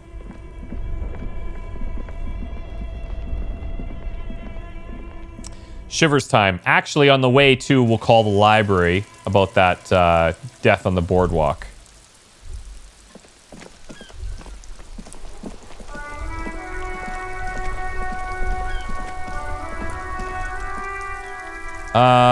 Droplets of rain fall on the white on blue police livery of the motor carriage. Wait, why am I even thinking about this? Wasn't I supposed to do something important, something murder related? There's always something important. Doesn't mean you can't take a moment to admire the piece of machinery. This is a Capri Kanema. The Capri Motor Corps follow up to their highly successful workhorse, Capri 40, and the answer to the LUM's Racing Bred FEV series. With its air-cooled, rear-mounted 12-cylinder compression ignition engine driving the rear wheels through a 4-speed manual gearbox, the Kanema is able to reach 110 kilometers per hour in 13.5 seconds and to a top speed of 108 kilometers. Okay, let's look at the motor carriage itself. Even at a standstill, the unibody Capri Kanema looks sleek and dynamic. The cabin is tilted frontward to give a more aggressive, hunched look. Someone has waxed it recently. Wow, that machine really puts the loco back in locomotion. You want to take a closer look? A fine machine. Yes, an extraordinary machine. It's nice and all, but why so modest? Put some zing into it, flare it up, slam it down. Helium headlights would improve the range and quality of the visual field a lot. You ever thought about switching to helium headlights, Kim? Actually, I have a pair at home, just haven't gotten around to fitting them yet. I need to lay some wiring for the ballast first. Well, if we ever get this case solved, maybe we can do that together. Maybe. Yes, definitely maybe. And he means no. Alright. Okay, radio. This is Precinct 57. How may I assist you? Yeah, connect me to the Jamrock Public Library. Hold on, officer. I've got Central Jamrock Public Library on the line, and they've already introduced you to their librarian. Connecting the call in 2-1. Yes, this is Central Jamrock Public Library. How can I help you, officer? Sounds worried, yet ready to assist. This is how people get when the police call. Yeah, I'm looking for any information that you can provide on Billy Majon, a reader. Billy Majon, you said? Give me a moment, I'll have to check the database. On Moreau Drive in Central Jamrock, in a darkened hall lit by orange desk lamps far away from the noise outside, a middle-aged man taps commands into an old radio computer. Printout falls on the desk. Behind him, a lonely reader scours some dusty bookshelves, looking for a paperback. Yes, hello, officer. Are you there? I found Billy Majon's home address. Is that all right? No phone number, unfortunately. They're too poor to have a phone line. Yeah, home address is fine. Here we go, sir. Rue de Saint-Ghislain, 33B, apartment number 20. It's in Martinez. Cape Side Apartments. That's all. That's good. That's where the smoker in the balcony lives, isn't it? Yeah, it's the building. I don't think it's the door. All right. No, thank you very much. I appreciate that. Do you have any other information on Billy Majon? It says here that they returned their last book a few days ago, but I wasn't at work that day. Do you know someone who was? Marie? Do you remember a reader named Billy Méjean? They returned a Thibault book the other day. Maurice, what? A woman yells, then, yes, okay. If it was the police. She starts explaining something. Yes, it was my colleague Marie. She said that it was Billy's husband who returned the book. He also asked for this new sci-fi release, Loose Radio City 87. We don't have that yet. Good, you have a name now. So wait a sec. So Billy Méjean's a woman, not a man. How did your colleague know it was a husband? Marie knows Billy. She's been working here longer than me. Sometimes her husband returns some books for her. And then goes out for a little drink later on the lookout. Okay. Do you know the husband's name? Sorry, Marie only knows him by sight. Can Marie describe to me what the husband looked like? Marie! She said it was an older man and that she's pretty sure he had a drink or two the last time she saw him. And what was he wearing, at least? Burns away again. Sorry, Marie wasn't paying that much attention. All right, thank you very much. I have no other questions.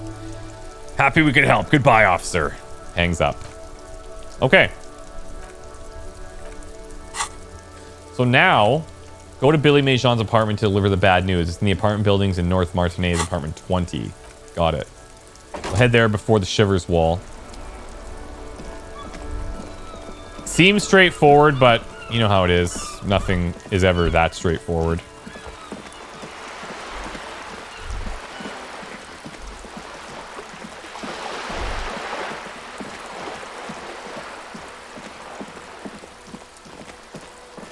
This is nice. I wonder who did that.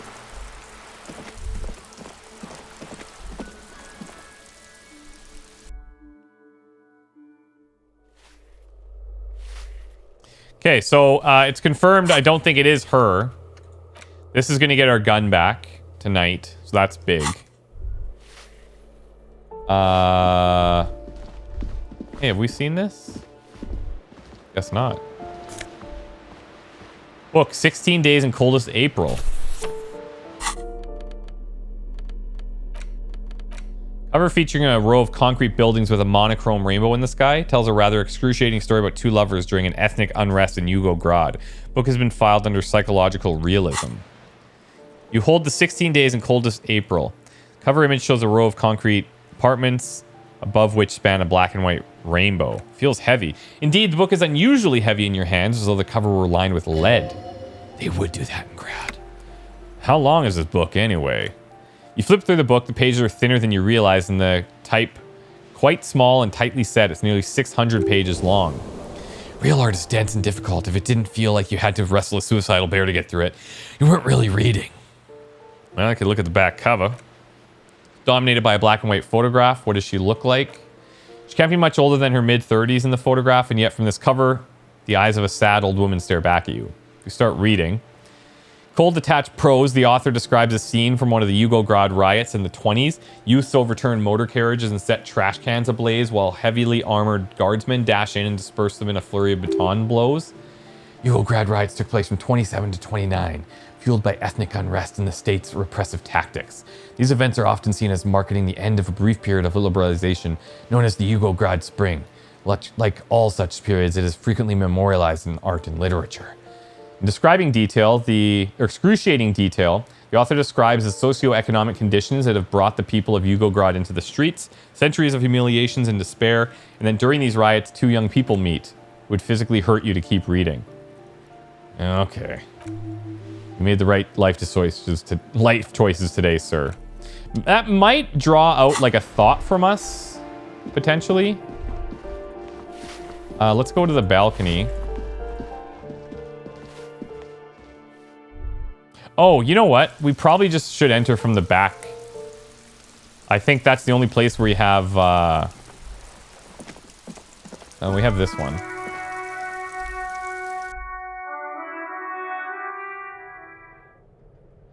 Oh yeah, right. This is where she sleeps. Yeah, we'll enter from that backside where we met the other guy.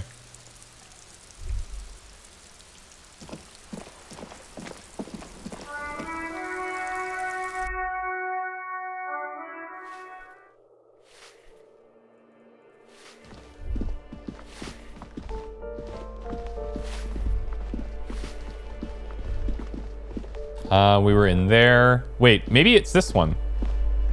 I don't think we could access it before. Oh no, this says 10. Okay, yeah, it's going to be on the second floor. Makes sense. Master Investigator, you can't keep yourself away from locked and hidden places, can you? Oh, what do you mean? Nothing. You're right. Get in there. Deep. Invade every personal space. Break every lock. Yeah, I'm just browsing. Jamrock Shuffle. Yes, that's it. A quick peek here, a short glance there. It's all quite delectable. Huh. Okay, another random thought. The Jamrock Shuffle. It's clearly like to look inside containers. You're not wrong. Learning cap from logic raised to 4. -1 difficulty to physique passives. I think we're going to have to ditch this one. Put the Jamrock Shuffle in. By now it's clear you like to look inside containers. You like to open doors and see what's behind them. Maybe secrets, maybe more juicy containers. Let's be honest, you like all containers. Trash cans, utensil trays, manholes, coat pockets, secret containers left behind the Philippian kings that hold forbidden relics. Okay, you haven't come across one of those yet, but one day... Wait. Is that why you're so hellbent on opening containers? Do you think one day you'll find the Holy Scepter in the Orbs de Montaigne? I'd like to. Okay, we can get to the balcony from here too. Cool. I don't know that we've gone through like that middle section of the building to connect both sides before. Okay. It's gonna be this one. Gotcha. 20. Weathered brown door. The number reads 20. Something smells good. Soup de l'oignon. Onion soup. Lieutenant motions to go ahead and knock. This is the door. You already know it's the right door. This is going to be so hard. Hold on, Kim. We should discuss this before we move on. What should we expect? You're right. Let's talk this through. Here's some light footsteps and what appears to be a daily weather forecast playing on the radio. We have our first preliminary identification. In all likelihood, the deceased is the husband of Billy Méjean. We need to confirm this, as well as deliver the death notification to Billy herself. Now, delivering a death notification is never an easy task. There's a reason why it's often called the most stressful part of our job. This is why it's usually done in pairs. You've got this.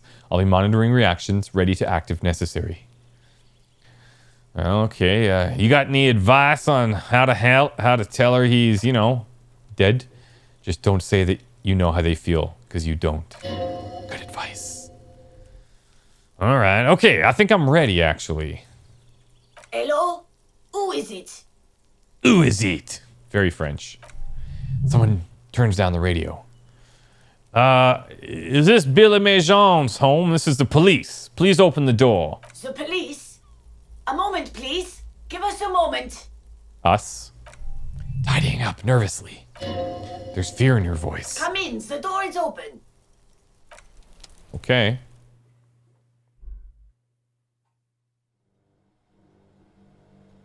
Well, hello there. Bunch of stuff we can investigate. Should do that before we talk. Empty pack of red Astra cigarettes hidden under the bed. Same brand of cigarettes you found in the trash next to the deceased. Which wouldn't really say anything weird because they live here. Hello, detective. Windows covered in old newspaper clippings. Can't they afford curtains? Packages of humanitarian aid macaronis. Some leftovers kept warm in the stove. Smells like buckwheat and onions here.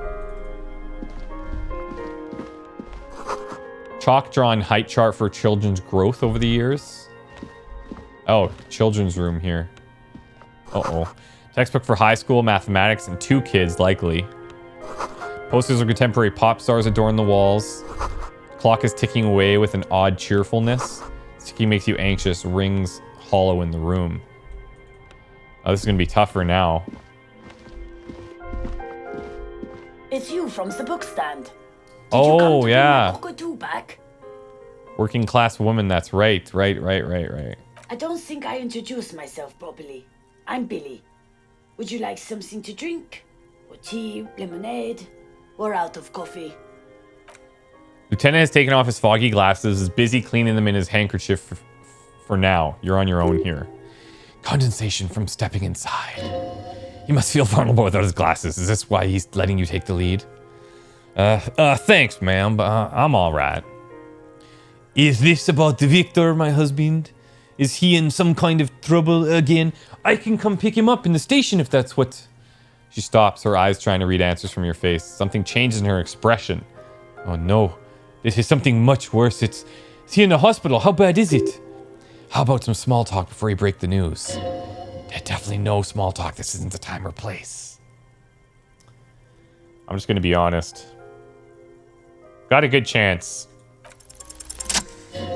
You've done this before. Just keep your focus. Nice. Ma'am, I'm very sorry to say, but your husband, Victor Mejean, was found dead on the Montagnais boardwalk. What did you say? Your husband, Victor Mejean, is dead. I'm very sorry for your loss, ma'am.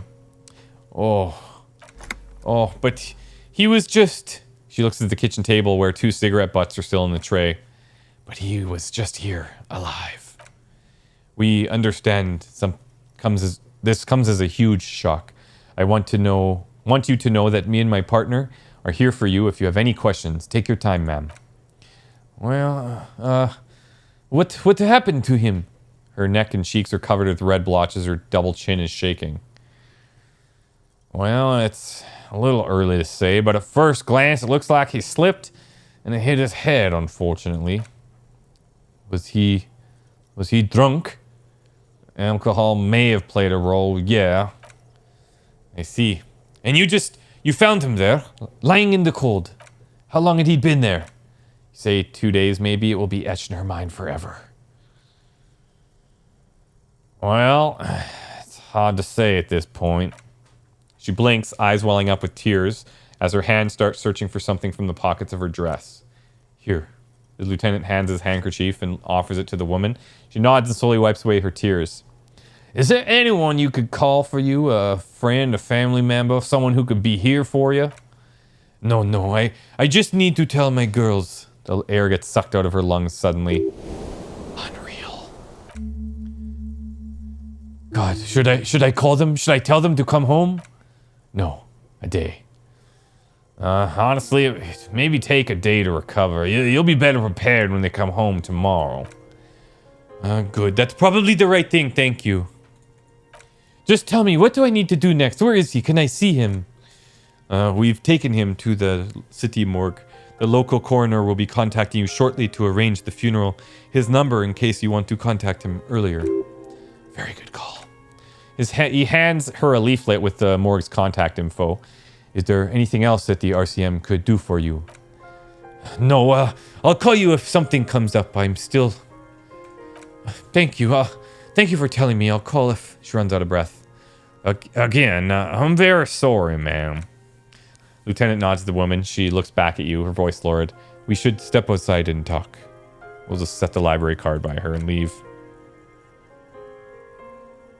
That's sad. 2 kids. Obviously, they had problems, but didn't think it would go that far, I guess. She didn't seem to, like, say, oh, no, somebody was out to get him or whatever. You did well. The lieutenant says that as soon as you left the apartment, the balcony feels cool and quiet with a stunning view of the district. Well, what now? I'll call the station when we're finished with the day and let them know the name of the deceased. What about Billy and her kids? They'll manage. That's it. That's it. We should get back to our case now that our duty here is done. Right, well, I guess this is closed then. Let's go. You look south over the crumbling balustrade. There, 1.2 kilometers away, a piece of broken stone cuts into the sky. A tomb. On it, a mural that used to say, tomorrow is just a whisper away. You cannot really see the failed building from here. You somehow feel like you should return to it. Yes, exactly. We do want that. We do want that. Okay. Return to the Feld mural. Let's go. Depending on how things go, if there's not a lot to do after that, like I have to wait till 10 o'clock to meet that person, which kind of sucks because, well, I guess we could wait till 10 and then go there with Kim, because I'd like Kim to be there for that, I think. Then if I send him off with that body late at night, will he come back the next morning or will he be gone 24 hours? I don't know. So we'll have to see. We'll try and sort it out best of our guesstimates.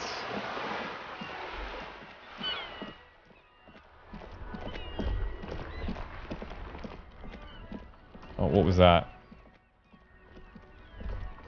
Maybe a sea monster did this to the plaza? No, I'm thinking it's old war stuff.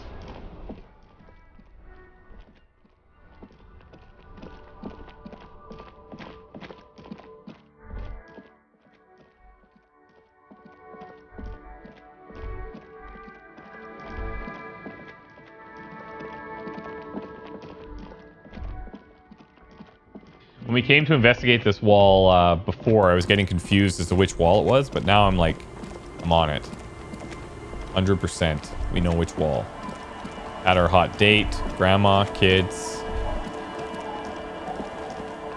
Drunks down here, I think.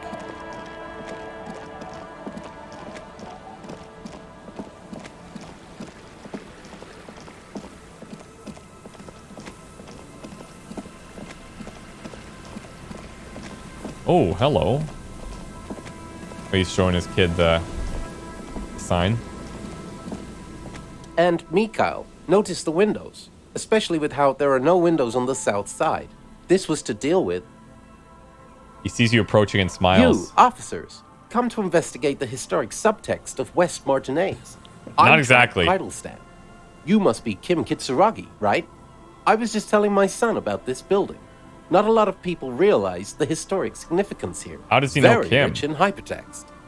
Nice to meet you. Wait, you and Kim know each other? No, I can't say that we've met before, but I've heard of Kim, of course. Mikhail, say hi to the officers. He rests his hand on the boy's shoulder. The child stays hidden behind the hem of his father's coat, clutching to his worm-themed coloring book. Mikhail's a little tired today. We spent all night trying to run Orbis on his radio computer. Have you heard of it? It's a programming language used in Grad. Quite tricky, but he wanted to play this Grad-made adventure program. We've been getting really into worms lately. The man speaks of an artificial cadence of a professor or someone who's been on way too many radio shows. But I assume you're not here for giant worms, when there are so many real things to see. Just as I was telling Mikhail before, this is where the Coalition landed in 2008. We could be standing on what is the most interesting landmark in Revachol West. Possible. Wow, get a load of this guy. He enjoys his trivia. Orbis programming language is named after its inventor, Victor Orbis, cybernetician from Grad. They run Vox in the Occidental countries. Hey, you look like someone who has money. Do you have any money? I do have some money, yes, but that's not what's really important here. No, I mean, come on, you need the money. Could I have some of that unimportant money then? Oh, no, I don't have it on me, officer. I was talking in more general terms. I'm just spending time with my kid here, showing him around the lesser-known parts of our hometown. Wouldn't be wise to carry huge sums of cash on such expeditions. Hey, I'm looking for a suspect. Have you seen anyone suspicious around here? No, I'm afraid I can't help you with this one, officer. It's just a regular day off for me and Mikhail here. So you haven't seen anyone around? No, I'm sorry. As I said, this is just a day off. We just arrived anyway. There's something friendly and familiar now he says that, a day off. He's telling the truth. He hasn't seen anyone. And what's so fascinating about the empty old building? Aha, but it's not just any empty old building. He raises his hand to his eyes, springtime sun warming his handsome face. All four of you turn to admire the mural before you. What not a lot of people know is this used to be the R&D department of Feld Electrical, and Feld, which now sells ink cartridges mostly, was once a top dog in the turn-of-the-century cybernetics boom. Hold on, what's R&D? Encyclopedia, really? Really? Really? Really? I don't think I ever heard of Feld Electrical. That's not surprising. Only a vestigial ink company, ink cartridge and ferrotape manufacturer remains. He adjusts his suit jacket. They started out of a Midway electronics outfit in Königstein 2 centuries ago. After an aggressive move to Revachol, Feld became a global player in the emerging personal electronics market of the pre-revolutionary era. Still, Tricentennial was beating them in business machines, but Feld had an ace up their sleeve. Or should I say, they were developing an ace up their sleeve. I'm mixing my metaphors here. Oh, what was the ace? It was here in Martinez, possibly in this very building, that they developed prototypes for a tape computer. A tape computer? An elegant folding mechanism of rollers and ferro tape ribbons, portable enough to be a take-it-home solution, revolutionizing business machines, possibly even bringing them to the average consumer, which is a feat of engineering even in today's giants. Ream, ICN, and ZAM haven't achieved it yet. What happened? Indeed. What? The revolution? He nods. Unfortunately, their moonshot project never made it to the market. Feld's move to Revachol backfired. The revolutionary government liquefied their assets and expropriated those very advanced prototypes, possibly from the very building or one of the adjacent ruins. He pauses, pointing to the other building, then continues. All of this was built by Feld, even the boardwalk. Wild Pines built Martinez proper as a resort for their middle management. Feld built this side of town for R&D. So you're saying Feld Electrical built this boardwalk? Yes, they even built a pleasure wheel, but that got destroyed in the war. Pleasure wheel? Like a Ferris wheel, I guess? Perhaps reminded of a childhood memory. It's clear he would prefer there were a big wheel lighting up the coast. Yes, to lure their star engineers, this part of Martinez was nothing but reeds before Feld arrived. They had to make the prospect of living here attractive. It was supposed to become a global center for innovation in cybernetics, but history had other plans. All right, well, I kind of wanted to ask about something else. Thank you for the info. Nope, thanks you. Very interesting conversation indeed. Pick your brain. If anything, this was rather one-sided. He did the talking. Whatever. Yeah, weird. Okay. Kim. It's time. 83%. Empty trap, date, death notification, reconstructed execution, shivers maxed. Boom. Suddenly there's a sigh, carried on the molecules around you, moving, flowing from high pressure to low pressure like that of a woman emptying her lungs. She wraps the collapsing stone box in front of you in her breath, flowing through it. Where did you go? In through the collapsed roof, which we saw earlier, we just can't access.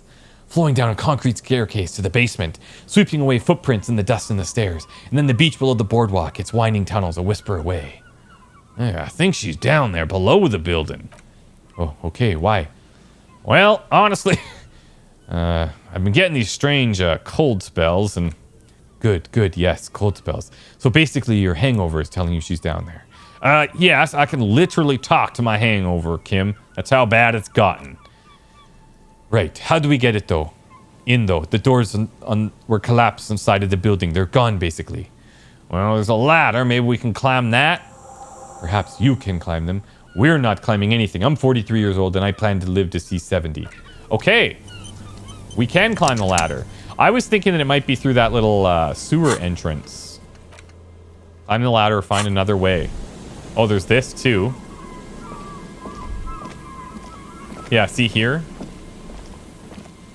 Let's just try the ladder. It is broken up here, though. Some of the rungs are missing. Yeah, that doesn't look good at all. Let's assess. Distance between the remaining runs are rather wide. You'd have to use the mounting brackets. However, they seem corroded and the peeling rust is razor sharp. In addition, the first rung is going to be tough to reach. It's what, 3 meters above ground, you're 180? Yeah, 180 seems about right. Not to mention that the roof is collapsing and the wind gets pretty brutal up there. Dismounting from the ladder is going to be hard. Perhaps if you were to not climb the ladder instead, what if you were to reconceptualize climbing the ladder? Astral projection, be open-minded about this.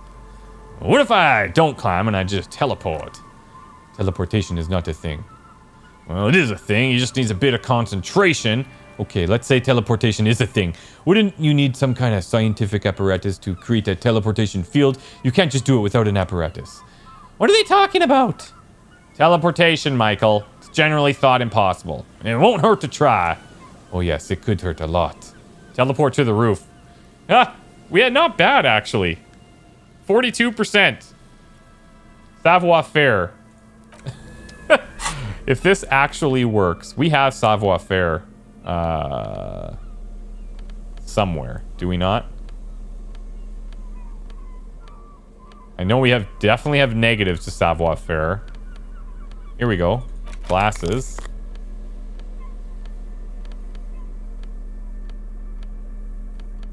composure.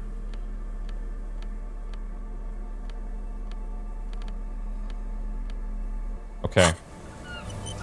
We should save just in case we die or something. And we failed. Once I thought maybe teleportation isn't a thing.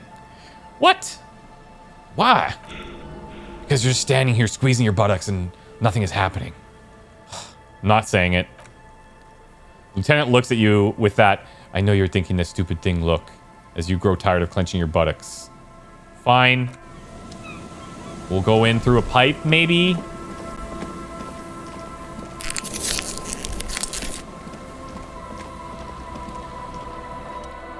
An old pipe peeks out from beneath the rotting boards of the boardwalk. Could this be an alternative path into the Feld building? A building like this must have multiple doors serving various functions.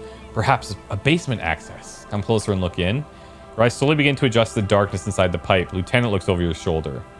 Hey, can we get into the Feld building through this pipe? Given that this isn't a martial arts thriller, it's highly unlikely and not without risk to our health either. However, the pipe suggests there may be an entrance to the basement around.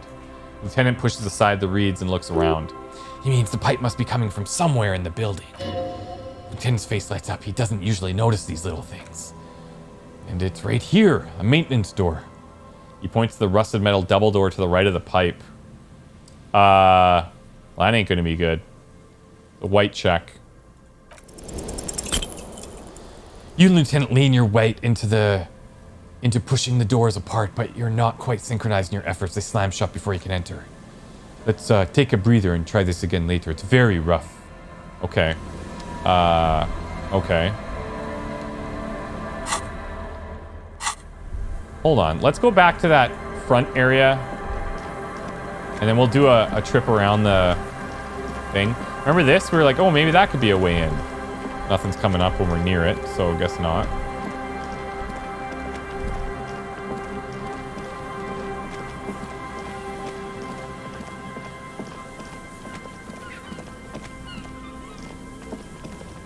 We'll check the backside.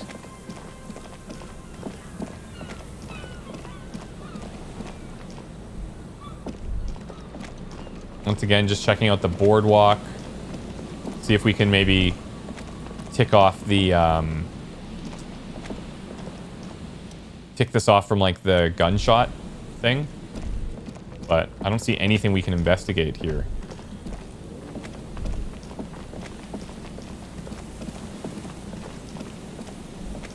We could put a point into Savoir Faire and try the teleport.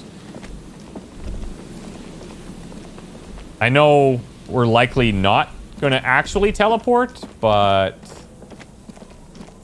still. I'm sure it would get explained to us somehow.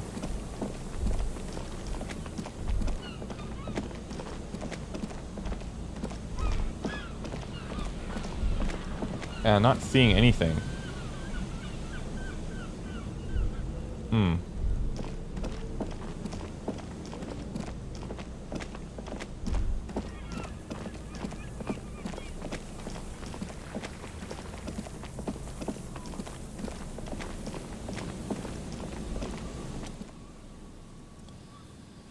Savoir Faire. Whoops. Okay, let's try it.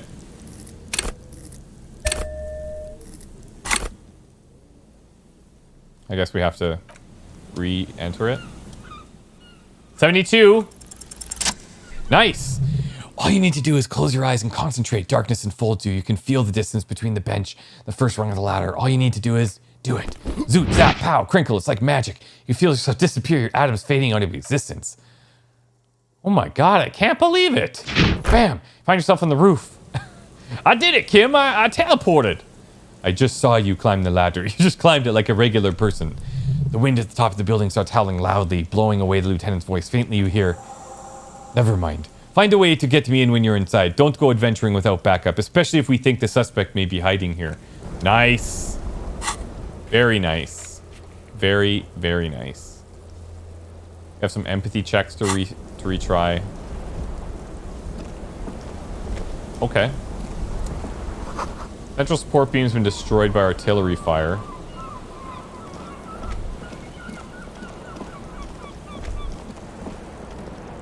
This has got to be where she is.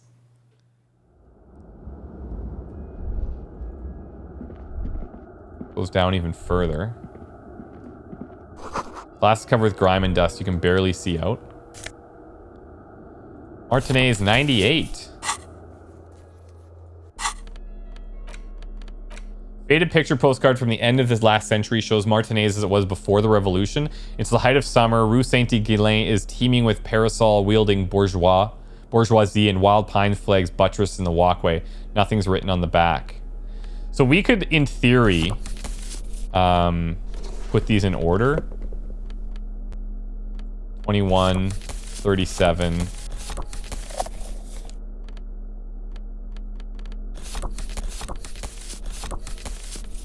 98, 08.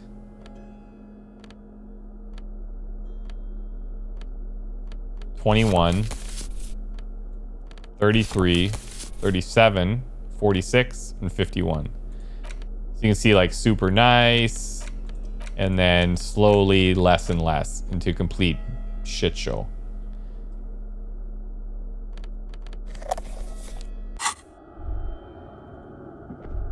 Let's hold on. Let's get the flashlight going here.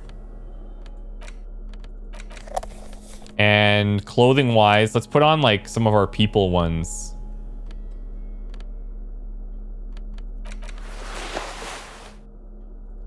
Logic looks good. Oh, drama would be nice. Drama there. Necktie. You can go inland to Empire, or actually we get drama from the bow. Empathy on the shoes. Empathy on the glasses. Authority, yeah, no, we're good there. Okay, let's try that.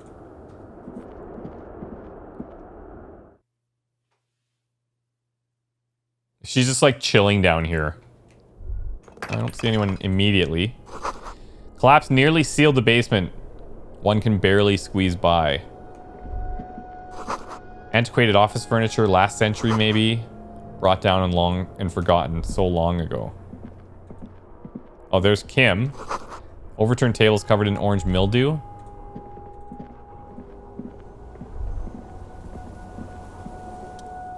Two rusty metal plates that slide apart from a crude door. It's been under the boardwalk for a while. Who's there? What do you mean, who's there? It's me, Kim. Stop playing around and help me get this door open. Let's open them.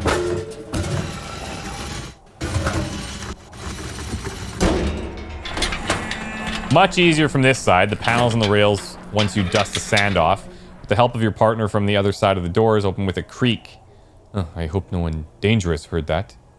You ready? Yes, time to investigate these passages.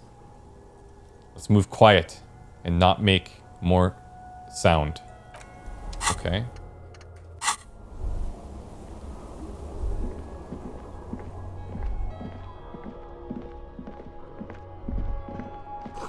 Old file folders in the cart. Document silvery with mold. I just feel like we're on the precipice, man. Something cool is going to happen. Series of thick, dusty panes of glass. This isn't just glass. These are old computation components. These are computation components? Yes, filament memories from the time when wires were cast in glass. Slides with an inlaid nervous system. Hey, Kim, look, old cybernetics. Lieutenant tilts his head. So it is. I think these used to form a single system slotted in the wall. Oh, could this be part of the failed playback experiment?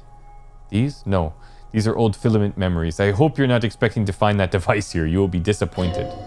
All you'll find here is pain. Probably right. Hello. Suggestion. Intersolary suit jacket. How does suggestion compare with other stuff? Oh yeah, play the puppet master. Yeah, suggestion actually seems good. Maybe more so than drama. Muted brown suit jacket, perfect for a day at the office or an evening at a cafe. Red rose at the bottom of the left breast pocket is wilting.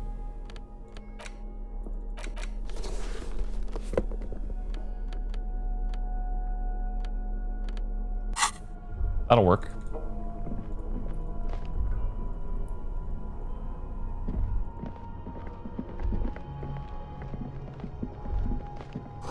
In the beam of the flashlight, a crevice in the wall. Hello. Somebody's been staying here. Ooh la la. And there's a window, which is probably that thing outside that we saw. Stale fabric, smell, and dust. No one slept here in months. Okay, maybe years. Someone was staying here. +1 to Mazovian socioeconomics. These are like those pants that we have. +1 to Kingdom of Conscience. A Nushanka with the Mazovian logo, a pair of deer antlers on a silvery white front. Your ears feel cuddled and cared for by the state. What the frick? Maybe this is how we go like full Mazov or whatever and convince ourselves we're that guy. Revolutionary propaganda on the bunk bed, ancient flyers and brochures. Pots and plates are full of dust and spider webs. Kraz Mazov. Look, Kim, it's the Comrade Mazov! Yes, I can see that. Looks like some communists were hiding out here. They left a long time ago. Lieutenant does not seem to share your enthusiasm. Oh, maybe I should move in here. It seems kind of cozy. I won't stand in your way, but only after we're through with the case. What's with all these secret weapons caches and secret bunkers? We have found a lot of those lately. I guess what most people think of as history tends to linger in rundown neighborhoods, Martinez being what it is. No one has thought through the trouble of cleaning out these old bunkers. Could someone have stopped through here recently? No. You mean Ruby? No. I think we stumbled on a piece of history. Brush the dust off. Okay. Same slit in the window you saw from the outside, exactly. Okay. So if she did come down here, she probably didn't go in there according to the layers of dust. Boot prints in the sand. One of the souls appear to be more worn than the other. We are onto something.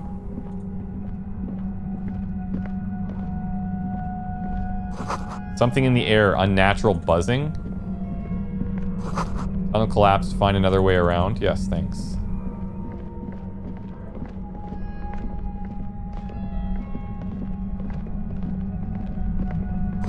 Getting louder, the buzzing sound. There it is again, like a swarm of hornets buzzing under your scalp, a strange tingling you can almost smell. Lieutenant, you feel that? No, what do you mean? It's like a pain, strange tingling. I don't feel it, but we should be careful. There were footprints back there, and I'm pretty sure they were fresh. I saw them too. Footprints with the rats all worn smooth. Looks like our suspect. If she's in here, we need to plan our next step carefully. What do you mean? Once we detain a credible suspect, who knows what the Union or the Wild Pines will do? We'll set in motion events we have no control over. You'll upset the balance of power. The deadlock between the company and the Union will destabilize. Keep calm. Go over the whole situation in detail. Wait. We found out Everart's plan to take the harbor. Maybe we should tell Joyce about it. We know Joyce knows about the murder, but I have other things to discuss with her. Still got a date with the pigs and my gun. What is this? Is this saying that these are things we should be doing? Like, we've still got a date with the pigs and my gun. We absolutely cannot skip that appointment. Consider that 100% confirmed. I fear you'll need your gun for this. Oh. It's hand resting in your holster. It's not enough. You need a gun in your hand too. Your gun. Okay. So, it sounds like this is like... We need the gun before we can approach here. It sounds like. But these are things that... I mean, we could probably approach, but it might not go well. These are things we can take it or finish off before we come here. You think we should tell Joyce about Evrart's plan to take the harbor? I'll leave that to your judgment. You already know what I think about cross-pollinating information like this. It's dangerous, but... You just can't be sure. Maybe it will yield something useful. Then we know that Joyce knows about the murder, but I may have other things to discuss, like the reality. Talk to Clausier about the buoy. How bad do you think things could get, Kim? Well, we're not responsible for what we can't predict, are we? I don't think the entire city will be razed to the ground. If you can't predict it, there's nothing you could have done. What do you think is waiting for us in there? I think I see a cavern, maybe more cellars. I think we've been careful enough. We still have the element of surprise. I wouldn't be so sure you haven't been sneaking. Or maybe not. Either way, once we go deeper, there's no turning back. Yeah, actually. Okay. So, that's, sketch. We definitely want to get the gun, it sounds like. So, that's at 10 o'clock.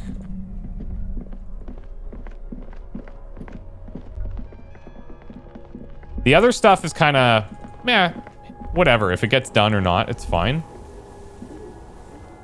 We will go talk to Joyce, let her know about Evrart, just see what happens from it.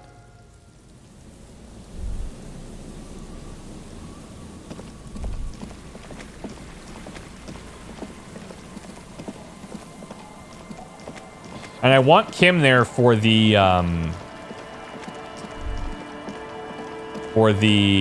gun thing as well, I think. Wait, this is too far. We need to go down. We can see the sailboat there.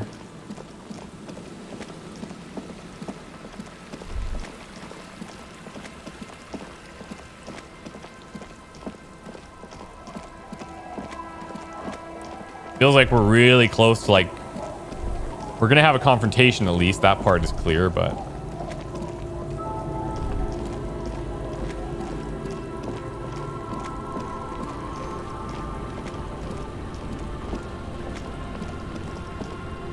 You're back. Good.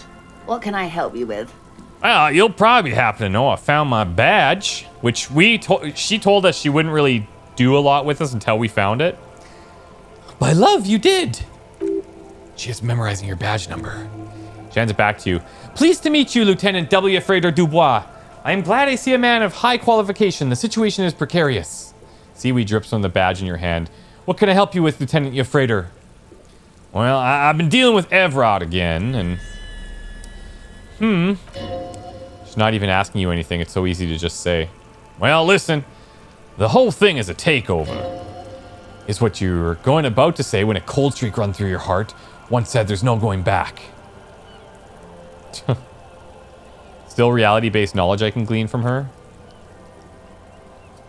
Yes, what if something happened to her and you've left one question unasked? Sneaky one little question escaped your eye. He asked me to deliver an envelope.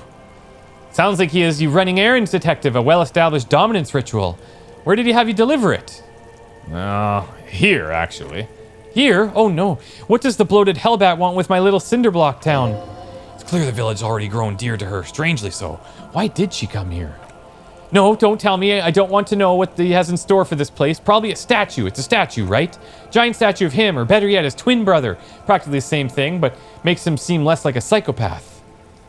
Well, you're quite fond of this village here, aren't you? I should be. In my youth, I had a brief dalliance in Martinez. He was an older man with impossibly broad shoulders. He's probably dead by now. Even his shack is gone. Not that it matters. These buildings are all carbon copies of another. So you've been to Martinez before? Yes, I was slumming it with some girlfriends of mine. We had boats, and don't hold it against me, my paramour certainly did not. Yeah, sounds like you missed those times. Not overly so. It's not like this when the only place we visited, me and my girlfriends from Ozone with our shiny boats like reavers. We told ourselves we were the worst thing to happen to the coast since the Coalition landed in 2008. Imagine. Oh no, she's sentimental all again. Why would she come here otherwise? Why did you come here then, to this jetty? I'm overradiated, Harry. I do silly things sometimes out of pale-related illness. Just like sail over here. The moral of the story is, do not spend 22 days a year in pale transit. Don't waste your 20s slumming it with the stupid friends. And don't deliver Evrart Claire's mail. Her bony fingers point at you. Pointed like an arrow at your chest. Are you satisfied, detective? What else can you tell me about your mail delivery quest? Do you think it will improve this place? Well, sounds like he wants to build a youth center for the children of Martinez. A youth center with Edgar Claire's statue on top of it? Go ahead, help him, make it so. I have no power to stop him. So you're sad you can't buy the place. Yes, I'm sad I will never have the time, detective. I've always wanted a dilapidating fishing village. She's more defensive about it than usual. Full of ghosts and ancient memories. Has this errand yielded you any information? Yeah. Ma'am, this whole thing is quite clearly a takeover. A takeover? Yeah, it's not a strike. You aren't being let in because there's nothing to negotiate. The union's taking the terminal. If they're taking it... She looks toward the colorful mountain of crates like toy blocks rising above Martinez. Green livery changing into red blot by blot, like a cancer of the blood metastasizing. Then we're talking about a war. Evrart needs to let me into the harbor at once. We need to talk about this. You better be careful. He's ready for war. They all are. They most certainly are not. Crenel has 1,000 men on their payroll. The next batch will be a platoon of 20 men and a gunship. I've seen the Union's forces. They're better organized than those mercenaries. They have the support of the people of Revachol West. It will take more than Crenel to wipe them out. Wild Pines will need to send more and better equipped men. Make no mistake, ma'am. I am sure you have the money. The question is how many years and how many lives are you willing to sacrifice? What do you suggest I do? Well, I don't know, actually.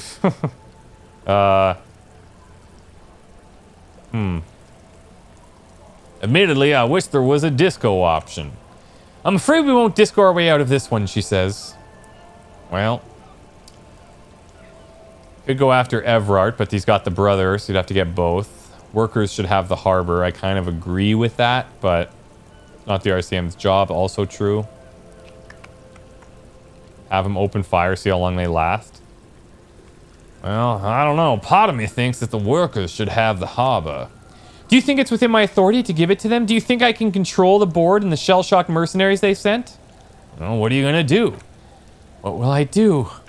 The wind blows, waves crash. She crosses her arms and asks, did I ever tell you about how they discovered this Isola during our reality lowdown? You said you would one day. Well, it may be the only break we've ever caught as a species. The last one 400 years ago. Why is that? The nations who colonized the Isola called their mundi the world. It was all they knew, all they thought would be. That there would be something more was a gamble, akin to another world or a life after death. The Pale was thought to be impregnable, perpetual, she points northwest. Irene, the navigateur, the Queen of Surain, sent 8 expeditions, one after the other, into the mass at the edge of the world. 5 of the crews did not return. 2 did, but had lost their minds. Each of those expeditions would have been led by an admiral. Sounds like a purge. She was purging her political rivals. Sounds pretty political. There was no precedent for such an undertaking. People thought she was punishing the admirals, or had gone mad, or both. Until after years of trial and error and the developments of a strict psychological regime imitating the creation process of poetry, called Volta de Mar, or Return from the Sea. The 8th expedition returned, sane and intact. They told of a new continent of matter. They told the Queen and her counselor, Dolores Day, that the Pale had begun to condense, day after day, hour after hour, minute after minute, slowly raining down until it formed a vast ocean. The air is cold and scented with petrichor. This ocean? She nods. The phenomenon had never been again encountered. For a time, the crew thought they were experiencing a hallucination. The mast hand proclaimed little Linsulinde, the signal to wake up. But they could not. They were sane and conscious on islands began to appear on the horizon. There are 78,000 uninhabited islands in the Insulindian archipelago, officer. The freckled face of God. You thought it 1,000,000 times. After life, death. After death, life. After the world, the Pale, and after the Pale, the world again. A total shift in human comprehension of reality. On the second day, a great school was shot down above the flagship Liber Geek. The bird was preserved and brought back along with pollen. Okay. 4 years later, the Queen's counselor was proclaimed her innocent Dolores Day, the elected world spirit. The age of humanism, internationalism, and parliamentary rule followed. We were high. And this was the last break we got? The nations of Mundi proceeded to discover 5 more Isole, where they discovered us, all of the rush of the great intersolar reconnection. But the others weren't uninhabited. We had to kill people there, wipe out indigenous populations, gunboat economies, or they had to come to do the same for us. Or had done to each other. But here, there's no one here but the Skua, the Liliace, and the Blood Beach and the River Esperance. It was the new world. The Mondials use it to amass the greatest concentration of wealth mankind has ever seen. Revachol and the suzerain. Well done, suzerain. What was done exactly? Revolution, the rise and crash of capital, international intervention? What are you gonna do? I will surrender Terminal B to the Union. I thought it was not within your means. She puts her hand in the rain, silent for a second. We will see. Ma'am, This may well unravel property law this side of the river. If that occurs, we may never see the end of this kind of confrontation. The next time there will be 2 strikes, then 4, then 100. What happens will happen. She takes the end of her rain-slick hand and starts untying the knot. The age of capital has only begun. I will talk to my employers in person. We will amputate and cauterize Martinez if you handle the situation on the ground. Huh. General avoids the term with her employers. We? What do you mean by we? There are no employers. She's a member of the board, probably a partner. Wait, you are the Wild Pines. There are no employers. She turns to you to rope you in. You are the citizens militia. There are no superiors. Yeah, I am. You're wrong, detective. And next time you should confer with those superiors before you setting events in motion. Despite his words, he's really not sure whether to be annoyed with you or not. Events are already in motion. Whether your actions accelerated or momentarily retarded their progress, even the lieutenant cannot say. Even after all this time, I still don't really understand who you are or what your angle is. I have not deceived you. I told you exactly who I was. Rejoice Layton. So you're going now? Yes, Mr. Clare has a 2-month head start. I can't let it grow any bigger, and I've exhausted all my options from here. Understood. Keep the peace, and I will keep my end of the bargain. Okay. How far along is Crenell's investigation? A confrontation is imminent. They have followed in your footsteps. As your investigation reaches a climax, so does theirs. They are your shadow. Arm yourselves. Armor yourselves. Protect their targets. Violence may be unavoidable, but we can limit the casualties. Well, when are they going to make their move, and where? Soon. I do not know precisely. They have cut off all communication, you see. They know I've been feeding you information. One last thing, Lieutenant Dubois. I've given the matter much thought and come to this conclusion. You're not an amnesiac. You're insane. Oh, thanks. I know, because I too am insane. I just hide my illness better. And I'm rich. Well, goodbye, Rejoice Layton. Other woman gone. Watch out for yourselves. They will strike soon. Find solution to strike deadlock. Well, I don't know how that's going to play out. Tenant watches her boat grow smaller on the bay, its white sails fluttering. You wonder what Evrart has to say about this. Slowly the sails turn a gray blue as more oxygen gets between you. Yikes. Okay, the Jamrock Shuffle is done. In a way, we're going to find better loot and lock containers. Oh, come on. In a way, yes, you are treasure hunting. Most officers from Precinct 41 do what is called the Jamrock Shuffle, cracking open containers. Most of them are from Jamrock or Coal City, the poorest parts of Revachol that also overlap with the network of royal catacombs called Le Royaume, just beneath the streets. As children, you would go underground hoping to find treasure and come back with a rat's tail or a used needle. That playful curiosity must still be in you. Who knows? Maybe one day, the Orbe de Montaigne, the Holy Scepter, and the Cocaine Skull will all be yours. All right, well, we'll take it for now. We have the Insulindian Miracle.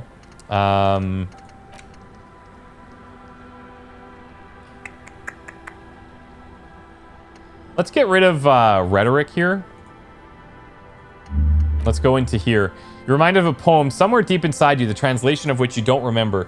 Nulla sera cambiato della luce, it begins. Calori com grigio e marron, tutti stampati un solo altero, trove un vuoto, una macchia bianca, gli atri, gardarona, cebella grionata. Yeah. You were reminded of it when you heard about the discovery of the Insulind. What does it mean? How do you know it by heart? Yeah, exactly. How do we know it by heart? Okay. So I guess we could go back to him now if we wanted to. Find a working firearm that shoots 4.46. I have to wonder if our murder weapon is going to be our gun. I don't know. We have to wash off this smell after we have some privacy. When you're ready, note Union cryptozoology business might end when you do. Union stuff's done. Cryptozoology, I'm not super concerned about, to be honest.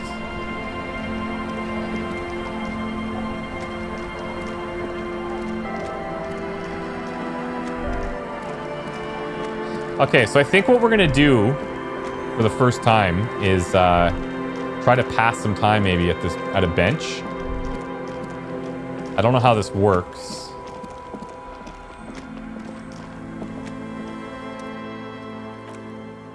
We can sit on benches after we've solved the murder. Let's go. Revisit the bench if you ever need to pass the time when Lieutenant Kim is gone. Huh. Well, the other option is... Okay. The other option, I guess, is to send him to do the body, and then we go get the gun ourselves. We can handle it, right? She's saying that that group is coming after us, and I feel like that might be a hint towards, like, wearing some of these gloves or, like, the armor, protecting ourselves. We have almost everything. Almost. Said it can happen anytime, so I guess we'll wear it, and then if we feel like we're missing out, and we can change. So we'll have him send the body. I'm hoping that doesn't screw up our gun thing too much.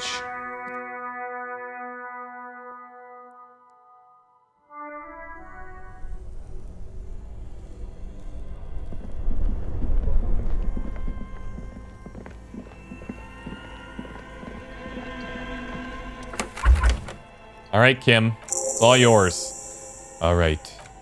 I will need a little help carrying him. You take the hands, I'll take the legs.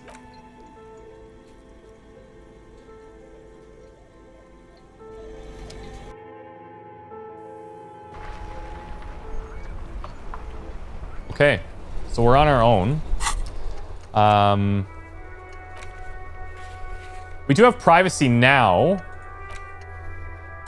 So let's go clean up.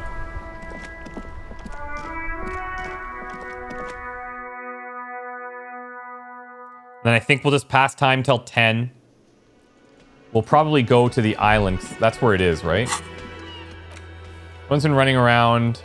Meet near the old fish market at 2200 and get your service weapon back. Just walk past the fishing village until you see the boardwalk. Yeah.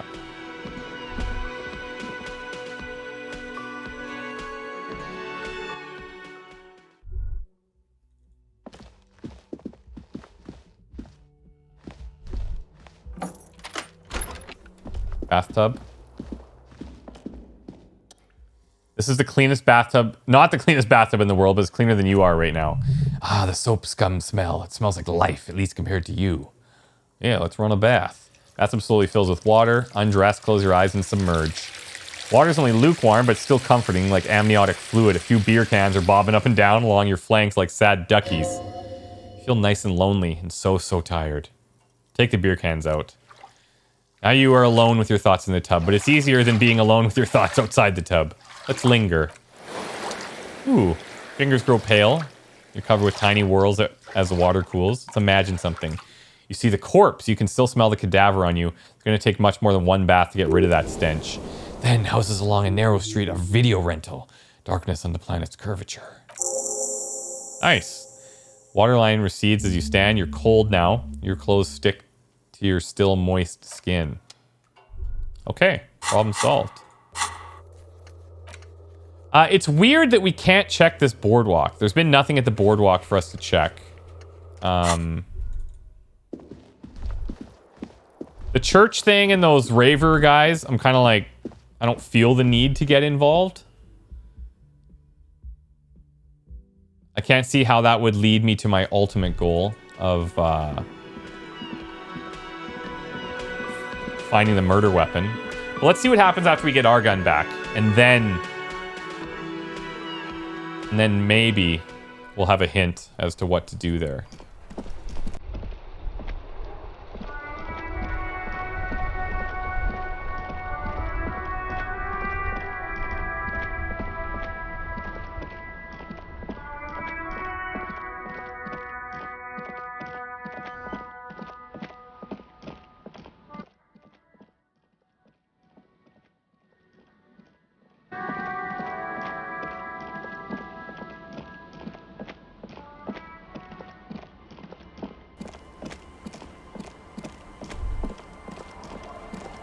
I was kind of thinking at 1.2 that maybe we'd have a boat to cross the island because there was a boat somewhere said it wasn't going to be ready.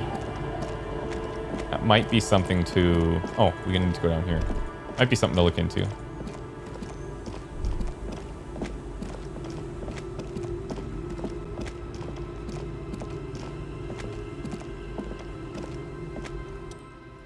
Okay.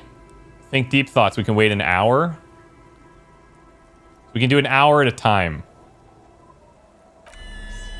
Breakthrough imminent on bankruptcy sequence.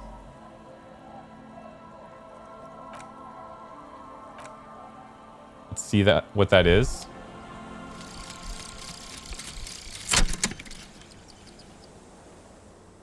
Oh, that's a nice one. White check failures give +1 real. It's easy, you just need to move on like a plague of locusts. Like a fucking plague. Failure is a core tenet of liberalism. When life closes a door, it opens a window, and if the fall is too steep, use the fire exit. Run to the roof. You always have that airship on the dock. The most important thing is to keep moving, keep dreaming. The auditors cannot get to you if you keep running very, very fast from one fuck up to the next. Yeah, I suppose that's true. Okay, we have a couple more coming in here. This one will hit before nighttime. This one we won't. 7 hours and then 5 hours. Might hit the 5-hour one.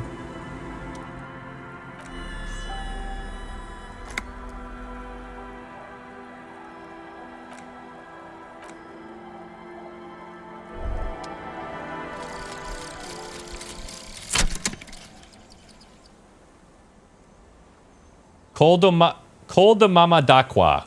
It's not only your eardrums that register sound anymore. Your very skin has become an organ of hearing. Looking for a whisper, light and low, a god who's very, very silent. Nothing escapes you. A cockroach in the other room, a candy wrapper falling on dry glass, a drunk falling from a chair in a bar 20 meters away. In fact, you haven't heard the Col de Mama d'Aqua, but you have discovered that you have amazing hearing. It must be the only part of you that alcohol hasn't drowned out. Keep listening. +3 perception and minus encyclopedia. Totally fine with that. 100% happy to have that. That makes our perception 11.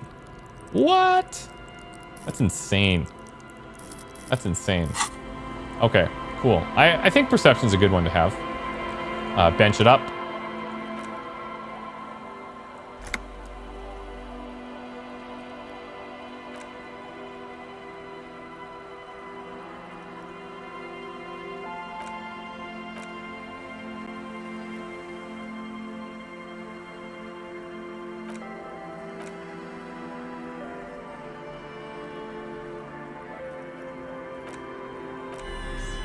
Okay, we'll read this one next. We need to be at 22, right? 10 o'clock? Yeah, 22. Give me something good. It's gonna be a weird one. All white checks unlocked. It's easy. You know the poem by heart because you were taught it at school. It's one of the Volta de Mar mantras repeated on the voyage that led to the discovery of the Insulindian Isola. And the words mean, nothing will be changed about the light. Colors like gray and brown, all printed on top of each other. I found a blank white spot and the others looked up. What a beautiful day, what a beautiful weather. But all I heard was the printing machine. What strange words to celebrate a new world. Okay. And then lastly, 1 hour, 8 minutes. I think we are going to hit it.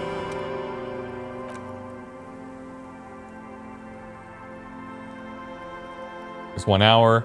We can do 30 minutes here. That'll take us to just after 10 o'clock.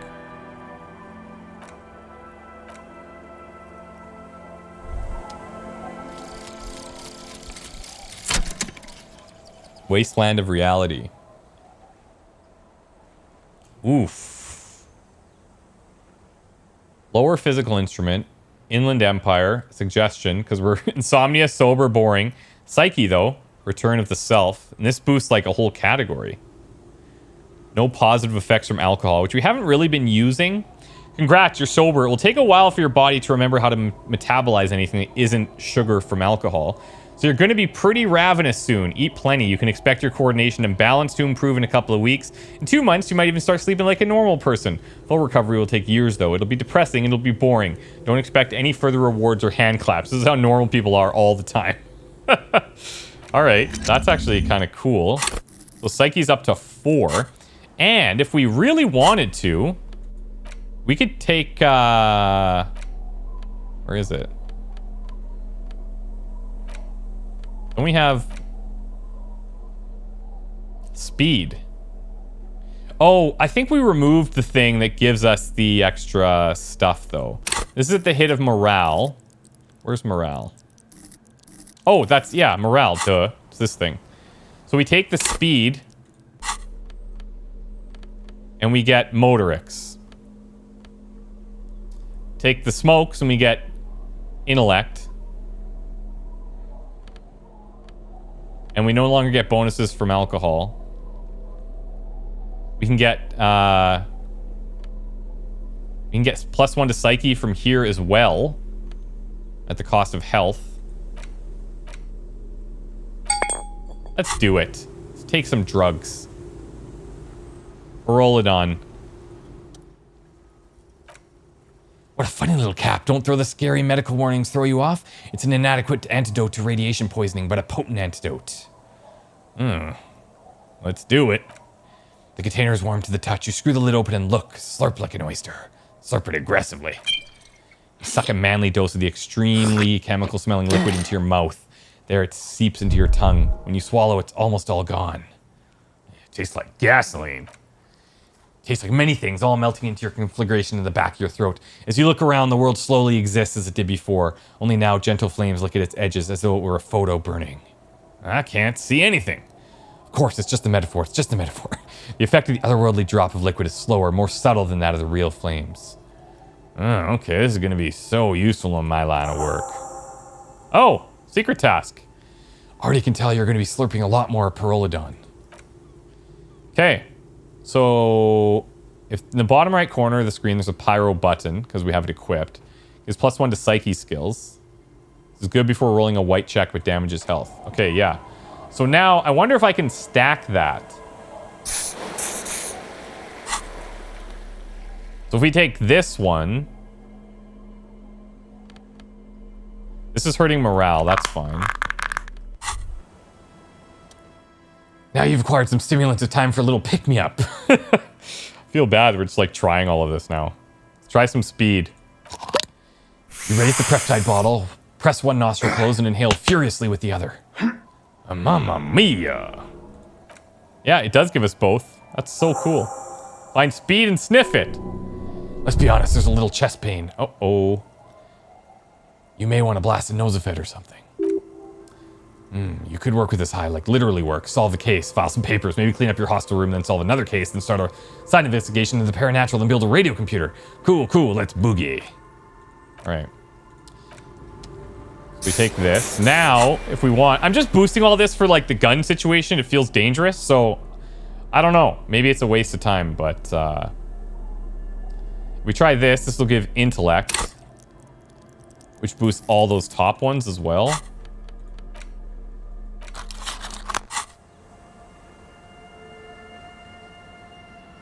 Gonna put our health down to 1 though.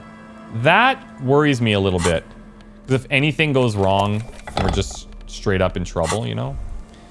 Okay, so let's find the gun.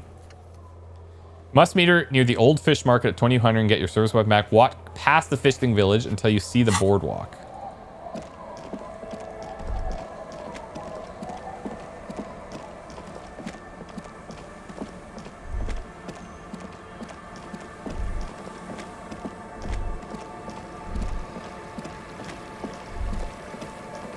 Oh, hold on. Relax, not yours. Didn't crash every MC in Revachol. Hopefully. Yeah. Hopefully.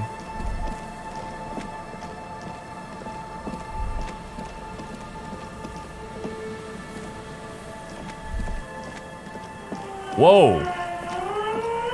Put your hands where I can see them. What the hell? The aging woman under a mountain of police paraphernalia mumbles to herself, then notices you and reaches for the megaphone. Show me your hands. This is the pigs. Show me your hands right now. Show me your hands right now. Scavenge battery-powered police lights protrude from her back. The flickering light show reveals a gun in her shaking hand. Her hand is trembling from some sort of neurodegenerative disease. Easy, ma'am. Take it easy. Failure to comply. Suspect is displaying aggression. I'm not, Officer, no. under duress. Officer, under duress.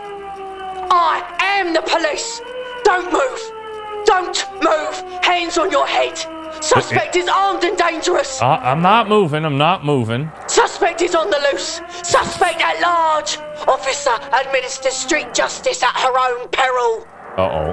That one extra lick with a baton or extra knee strike above what was actually required. Suspect is under control.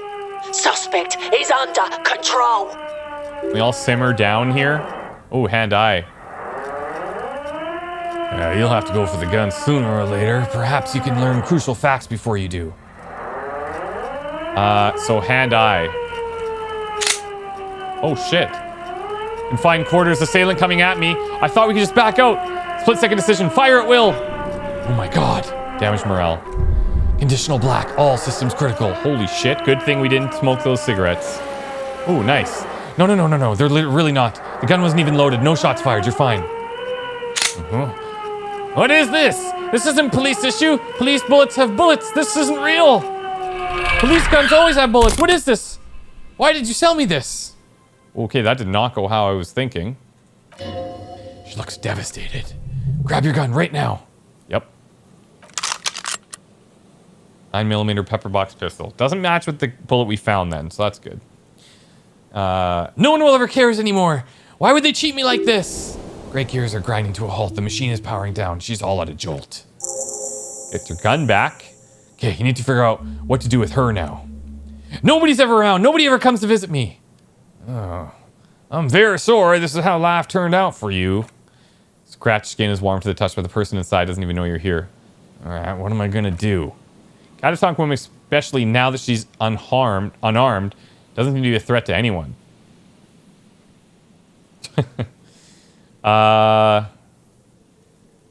Hey, you've heard of Titus? He wants you to be the sheriff. I'll tell him where to find you. Maybe he knows your family. New task, Hardy and the Pigs. As you turn to leave, the faintest of voices comes from the old lady. It's but a reflex.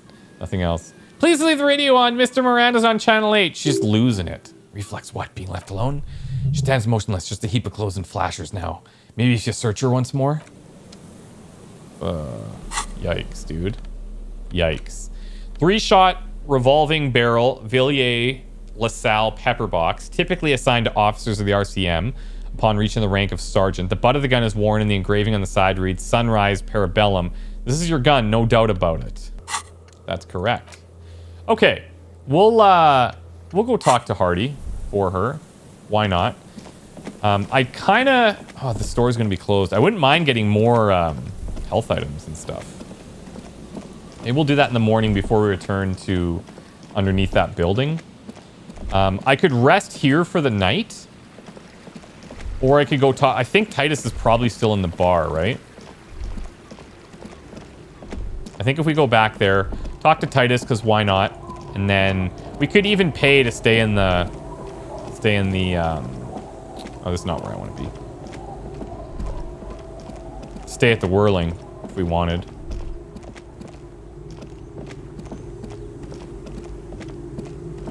Instead of running all the way back here.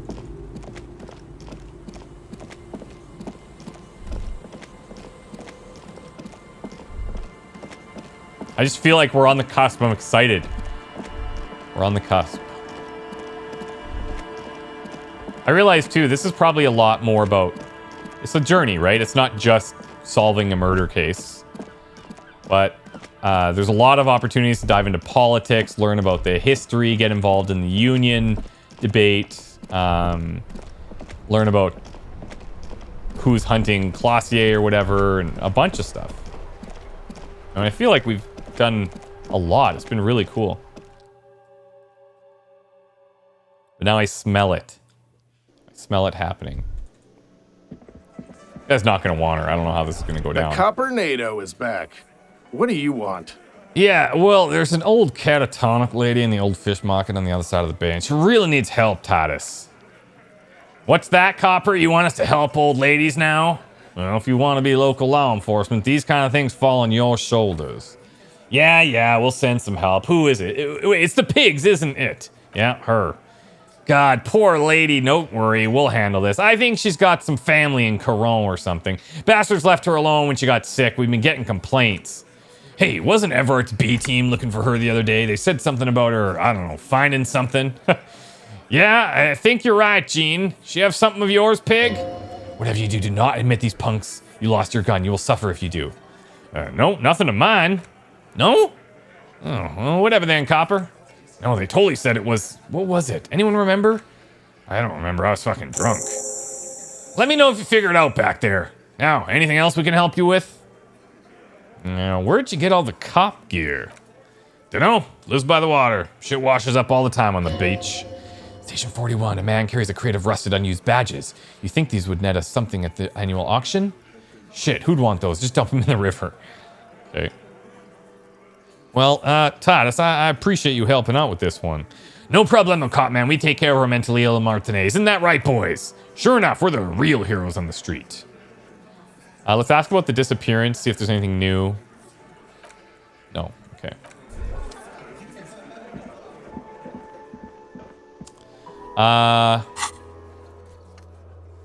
Find the murder weapon. Looking for Ruby. I'm guessing that's going to lead to that.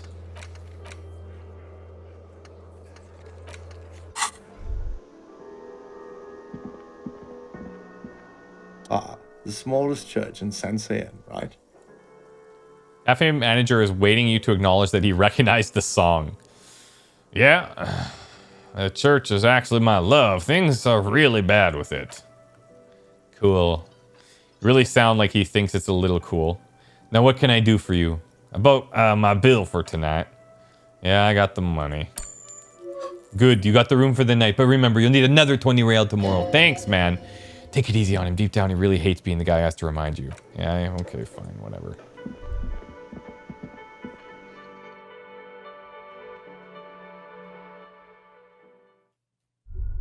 Okay, I don't suppose she's here, right? She's usually gone at these times. I'm going to double check, though. And since our perception's at, like, an all-time high, we'll check out the scene again, just to see if there's anything... Oh, hold on. You feel someone's watching you behind the glass door? A woman? Okay. Okay, nothing new here. Maybe she is up here.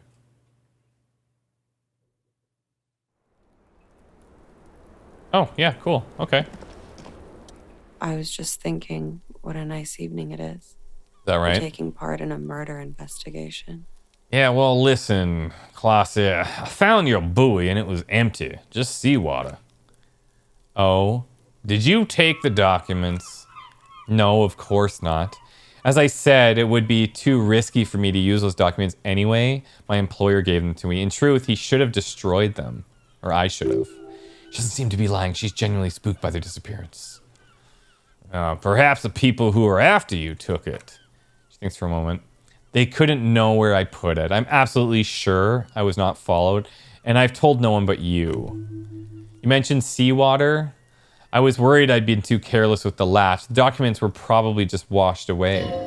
Words washed away sound distant and strange suddenly. Somewhere far away, a dog barks. Let's get back to those lies you were telling. Lies? Yes, we demand she be punished for deceiving us. We demand her anxiety. We demand her fear. Okay, nothing new under that. I need to talk to you about your room once again. Make sure I got everything clear.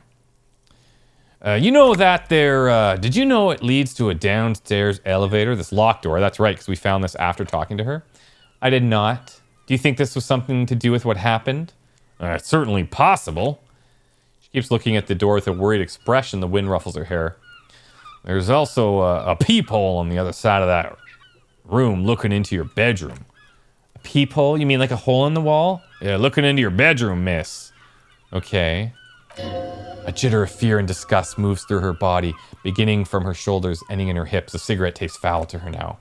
Do you think this is somehow connected to me?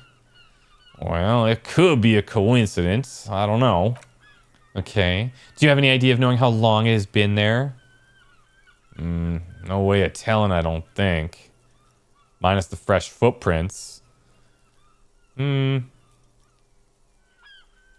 hasn't been used for a long time. I don't know. If I make a guess, I'd say it's recent. God, where is it? I think I need to cover it up. The perforation should be under your bookcase in your bedroom. Thank you. If it is recent, who do you think made it? Shit, I don't know. Maybe it's been there a long time. Maybe the local kids use it or something. I don't know. She does. She has some idea. I'll be fucking covering it up with a lot of tape, that's for sure. Was there anything else back there?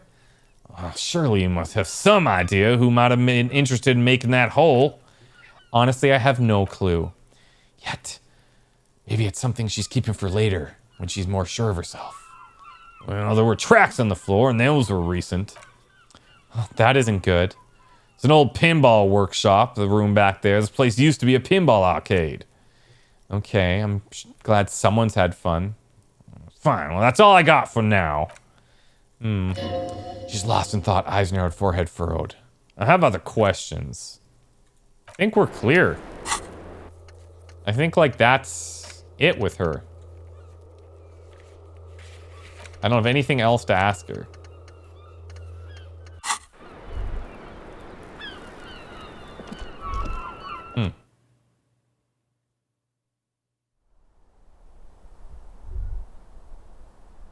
Okay, well, nighty night. Then we're gonna go to the Shivers building. This room has a saddle over it, reminds you of your own. Let's see if she's restocked this shelf by chance.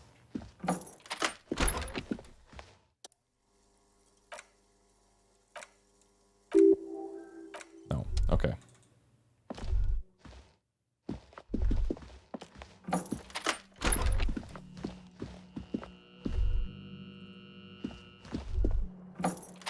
Try the mirror, potentially.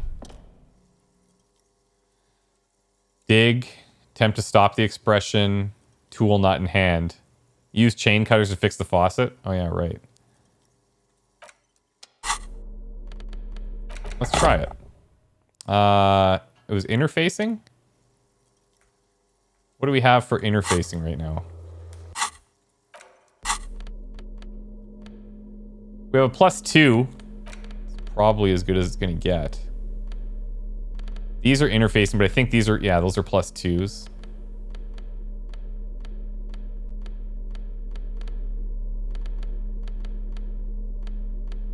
Okay, let's just try it. I'll be damned. Faucet's quite terribly mangled, but it might be able to twist its parts into place. You handle the chain cutters deftly, applying just enough pressure. The faucet regains a recognizable shape and the steam stops. Told you needed those chain cutters. Everything's connected. Man, we've used those. Have we even used the chain cutters before? Mirror begins to wipe slowly without you having to wipe it. Oh, clear slowly. Let's see if we can find this. Heard about the band Joyce told you about the new encyclopedia. Nice. Belongs in the new, the third decade of the current century. Enough time has passed from the failure of revolution for that fleeting moment. Free market economy seems like the ultimate uncontested way of life for our species. Things were good. It was smooth sailing. People made gold and champagne tinted interiors and facades to suit the times, calling this the new style. But more importantly, disco happened. Forget about ostentations, orchestrations. For Revachol, your city, that meant only one thing. Guillaume le Million. If it doesn't rhyme, you're not pronouncing it right. Guillaume le Million.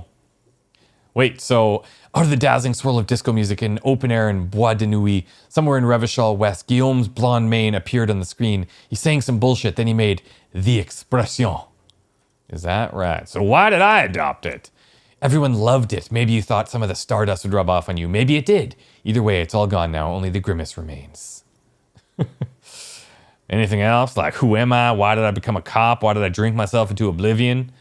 You have some understanding of the near history of the disco, plus the trivia you've picked up along the way. Episodic memory, however, remains in the dark. May never return. You should prepare yourself for that. have anything to do with the ostentatious orchestrations? Not really. Oh, must have just stirred your mind. They're more like a disco rock band anyway. I guess that's it then. Daquin Guillaume Le Million. All right, we know the origins. We have a chance at electrochemistry. We could try and stop it. Holy crap! We did it! It's like something snaps in you, a nerve ending, a thought, a sadness. Your face in the mirror is suddenly clean of the leer that had distorted it for God knows how long. Just like that, it's over. The running gag that your life has become. A sad old man looks back at you. Harsh, dude. What the frick? Okay. Well, white checks being unlocked.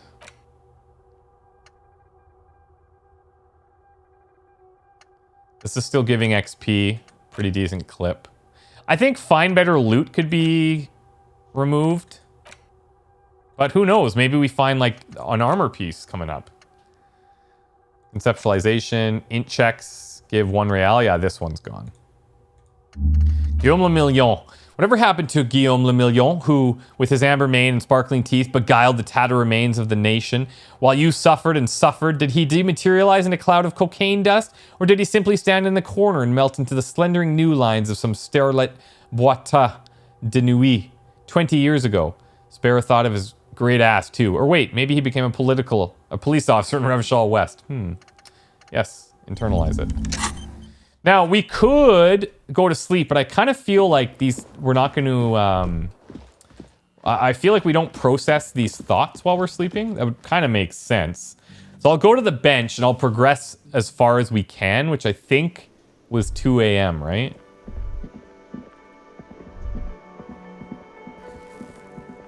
Just so that we can knock some of this off. And then we'll find out in the morning if it works or not. I don't think there's anything to lose by resting at the bench without Kim anyway. So 4 hours, 30 minutes. Yeah, okay. Get a decent chunk.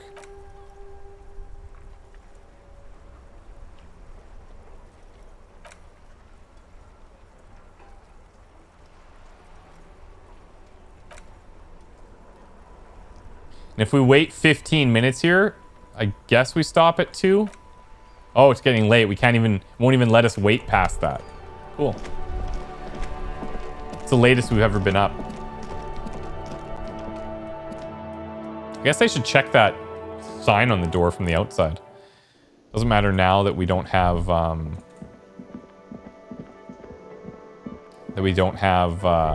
that XP orb thing, but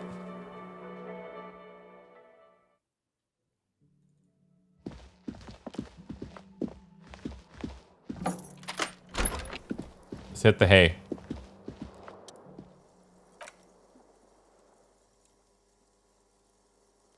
Room behind your closed eyelids familiar now. The only home you've ever known. Its darkness gathers. Last thing you hear is the wind blowing in through the broken window. Then something comes. A kind of sleep. For real? We're actually gonna sleep? Like Nope. a deftly cast fishing net, sleep pulls you out of the world and into its dark shore. The rough mesh chafes. Then, tightening around you, it digs into your brain. Yeah, dark shore my ass. I know what this is. How have things been going for you out there? Helped anyone lately? Saved anyone lately? Murdered anyone lately? I don't think we murdered anyone. We have helped some people, dude. The bastard isn't even listening to you. Because you know you are a murderer.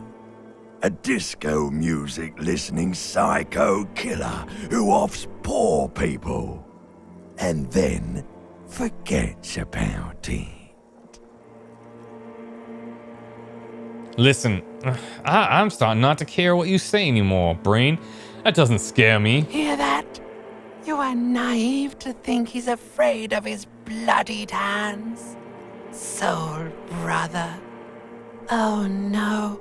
I see inside his amygdala and his hippocampus. The thing he's really scared of. is much, much worse than that. Oh, yeah, sure. What is it? Don't tell him, sister. It's too bad. They're right. This is their function, to keep you from it. Why are you doing this? I just want to sleep. I can almost see the dark. We're trying to help you. They're like suppressing our memories, I think. All these processes, these tortures, voices and tremors are all just distractions, flares and countermeasures to keep you from the last dream. The last. Worst of them all. The last dream. The last dream will be total annihilation. Cinders peeling off the fuselage. We won't be there to help you anymore, Harry. We will be dormant. You will be naked and alone. And her face forms in the summertime. In hell. An ancient sadness, brother. 10,000 years later, in front of the video rental, there is a warm breath on your face again. Everything is okay again. Everything is so okay. It doesn't sound like it will be okay. Your eyelids flutter open for a moment. When you close them again, you sense the light of the room around you. You're back. In 2 seconds, the alarm will ring. The last thought in your head before waking up is, maybe you shouldn't have seen that stained glass window in the church. What? That's weird. Why would they bring that up? Is that because, like, we're thinking spiritually about, like, a god or Dolores Day or whatever? Maybe.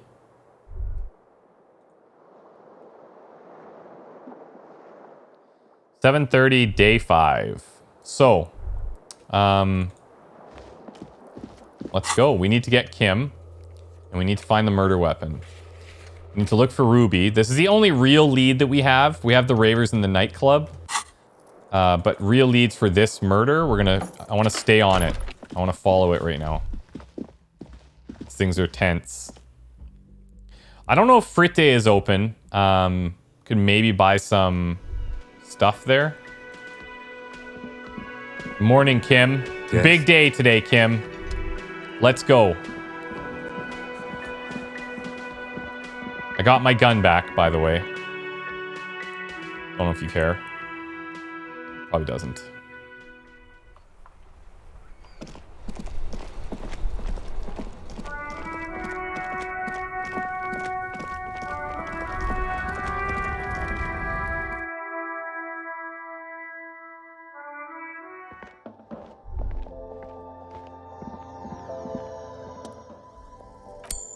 Look at that. We're rich.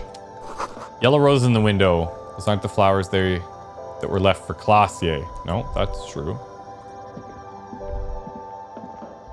Is this about the question?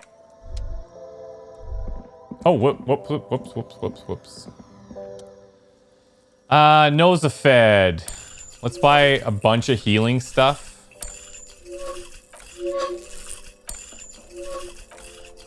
And then this way, if we want, we can do drugs as well and just heal.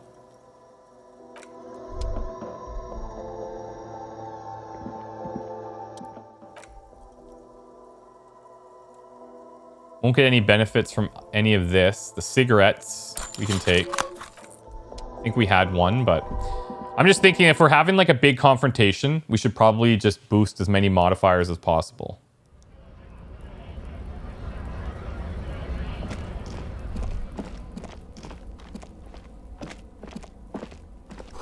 Clothes for winter, main entrance. We saw that from the other side too.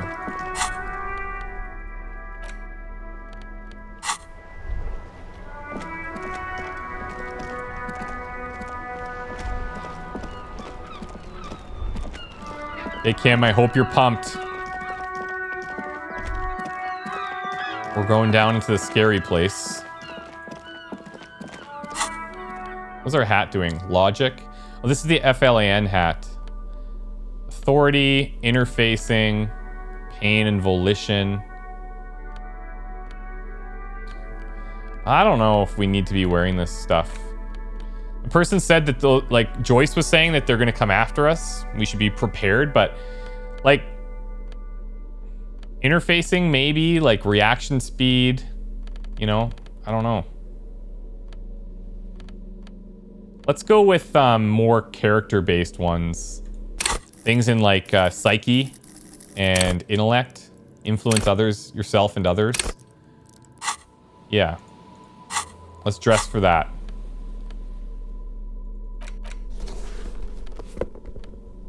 What do we have on for glasses? Empathy is good.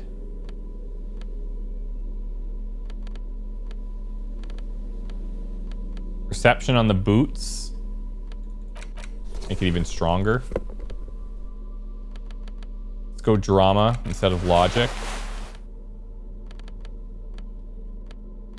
Drama's good there. Maybe a little bump to reaction speed and hand-eye if we're gonna... The idea was we had to have a gun to go in here, right? So, I don't know. +2 to interfacing is good.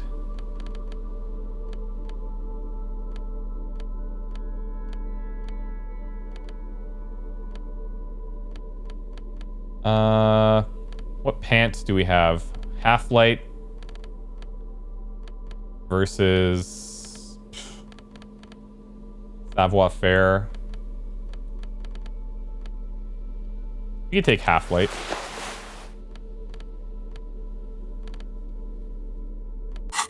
All right.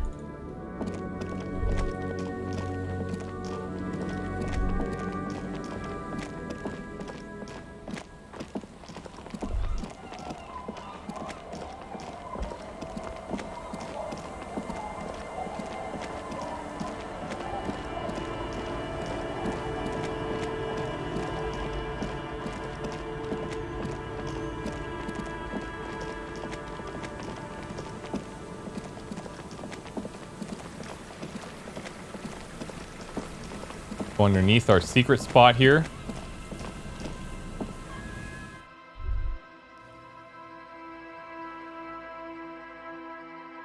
And then when we get close, we'll smoke some drugs and some cigarettes. Because those are always good. Should take out your flashlight. Oh, nice. We had it out instinctually before. Let's go with the sword. Or maybe the gun. Actually, that makes more sense. Okay, so let's actually do this. So psyche is raised.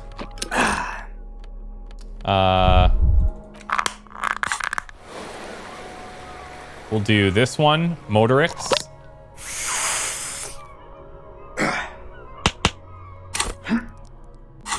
And then we'll do intellect.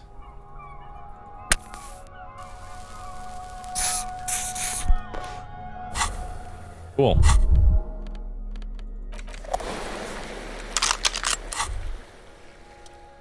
Holding the gun feels natural and satisfying. It's like an extension of your arm, the polished wooden handle almost fusing into your palm. I think my hand recognizes it. Reminds you of the day you first held it with fear and respect, hoping you don't have to use it in vain. The sun was out in Jamrock, it was long ago. The gun, your gun, can be an item of destruction, but also creation. Time to shoot some beauty through the end of Martinez. Whoa. Hey, Kim, well,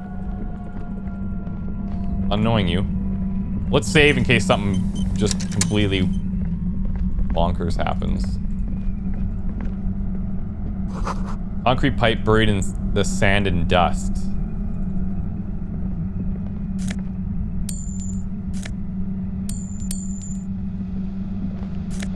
Hello. Composure and shivers. Polar anorak. Still finding clothes. Layers and layers of polyvinyl and artificial sheepskin make this coat ideal for traversing snowy plains on dog sledges. Somehow you knew it would be waiting for you underground in a sunken pipe. And you found it! It's as if the city gifted it to you to keep you safe. Alright. Suggestion or composure? Suggestion's at an 8. Composure's at a 2. Which means the extra one I feel like is not even going to be that big of a deal, so. Holy shit. Whoa, whoa, whoa, whoa, whoa. What the? Suddenly your entire body is paralyzed? This is Ruby. Aggressive white noise fills your skull. A strange pain like you've never felt before. Through the static you hear a woman's voice. It's like 1,000 radio stations are being blasted into your head all at once, but her words are the only ones that you can make out. I know you're feeling pretty uncomfortable right now. Don't move too much or fight it. That'll just make it worse. Heal. Can't say it's a pleasure, officer. I was really hoping not to make your acquaintance. But here we are. Here we are.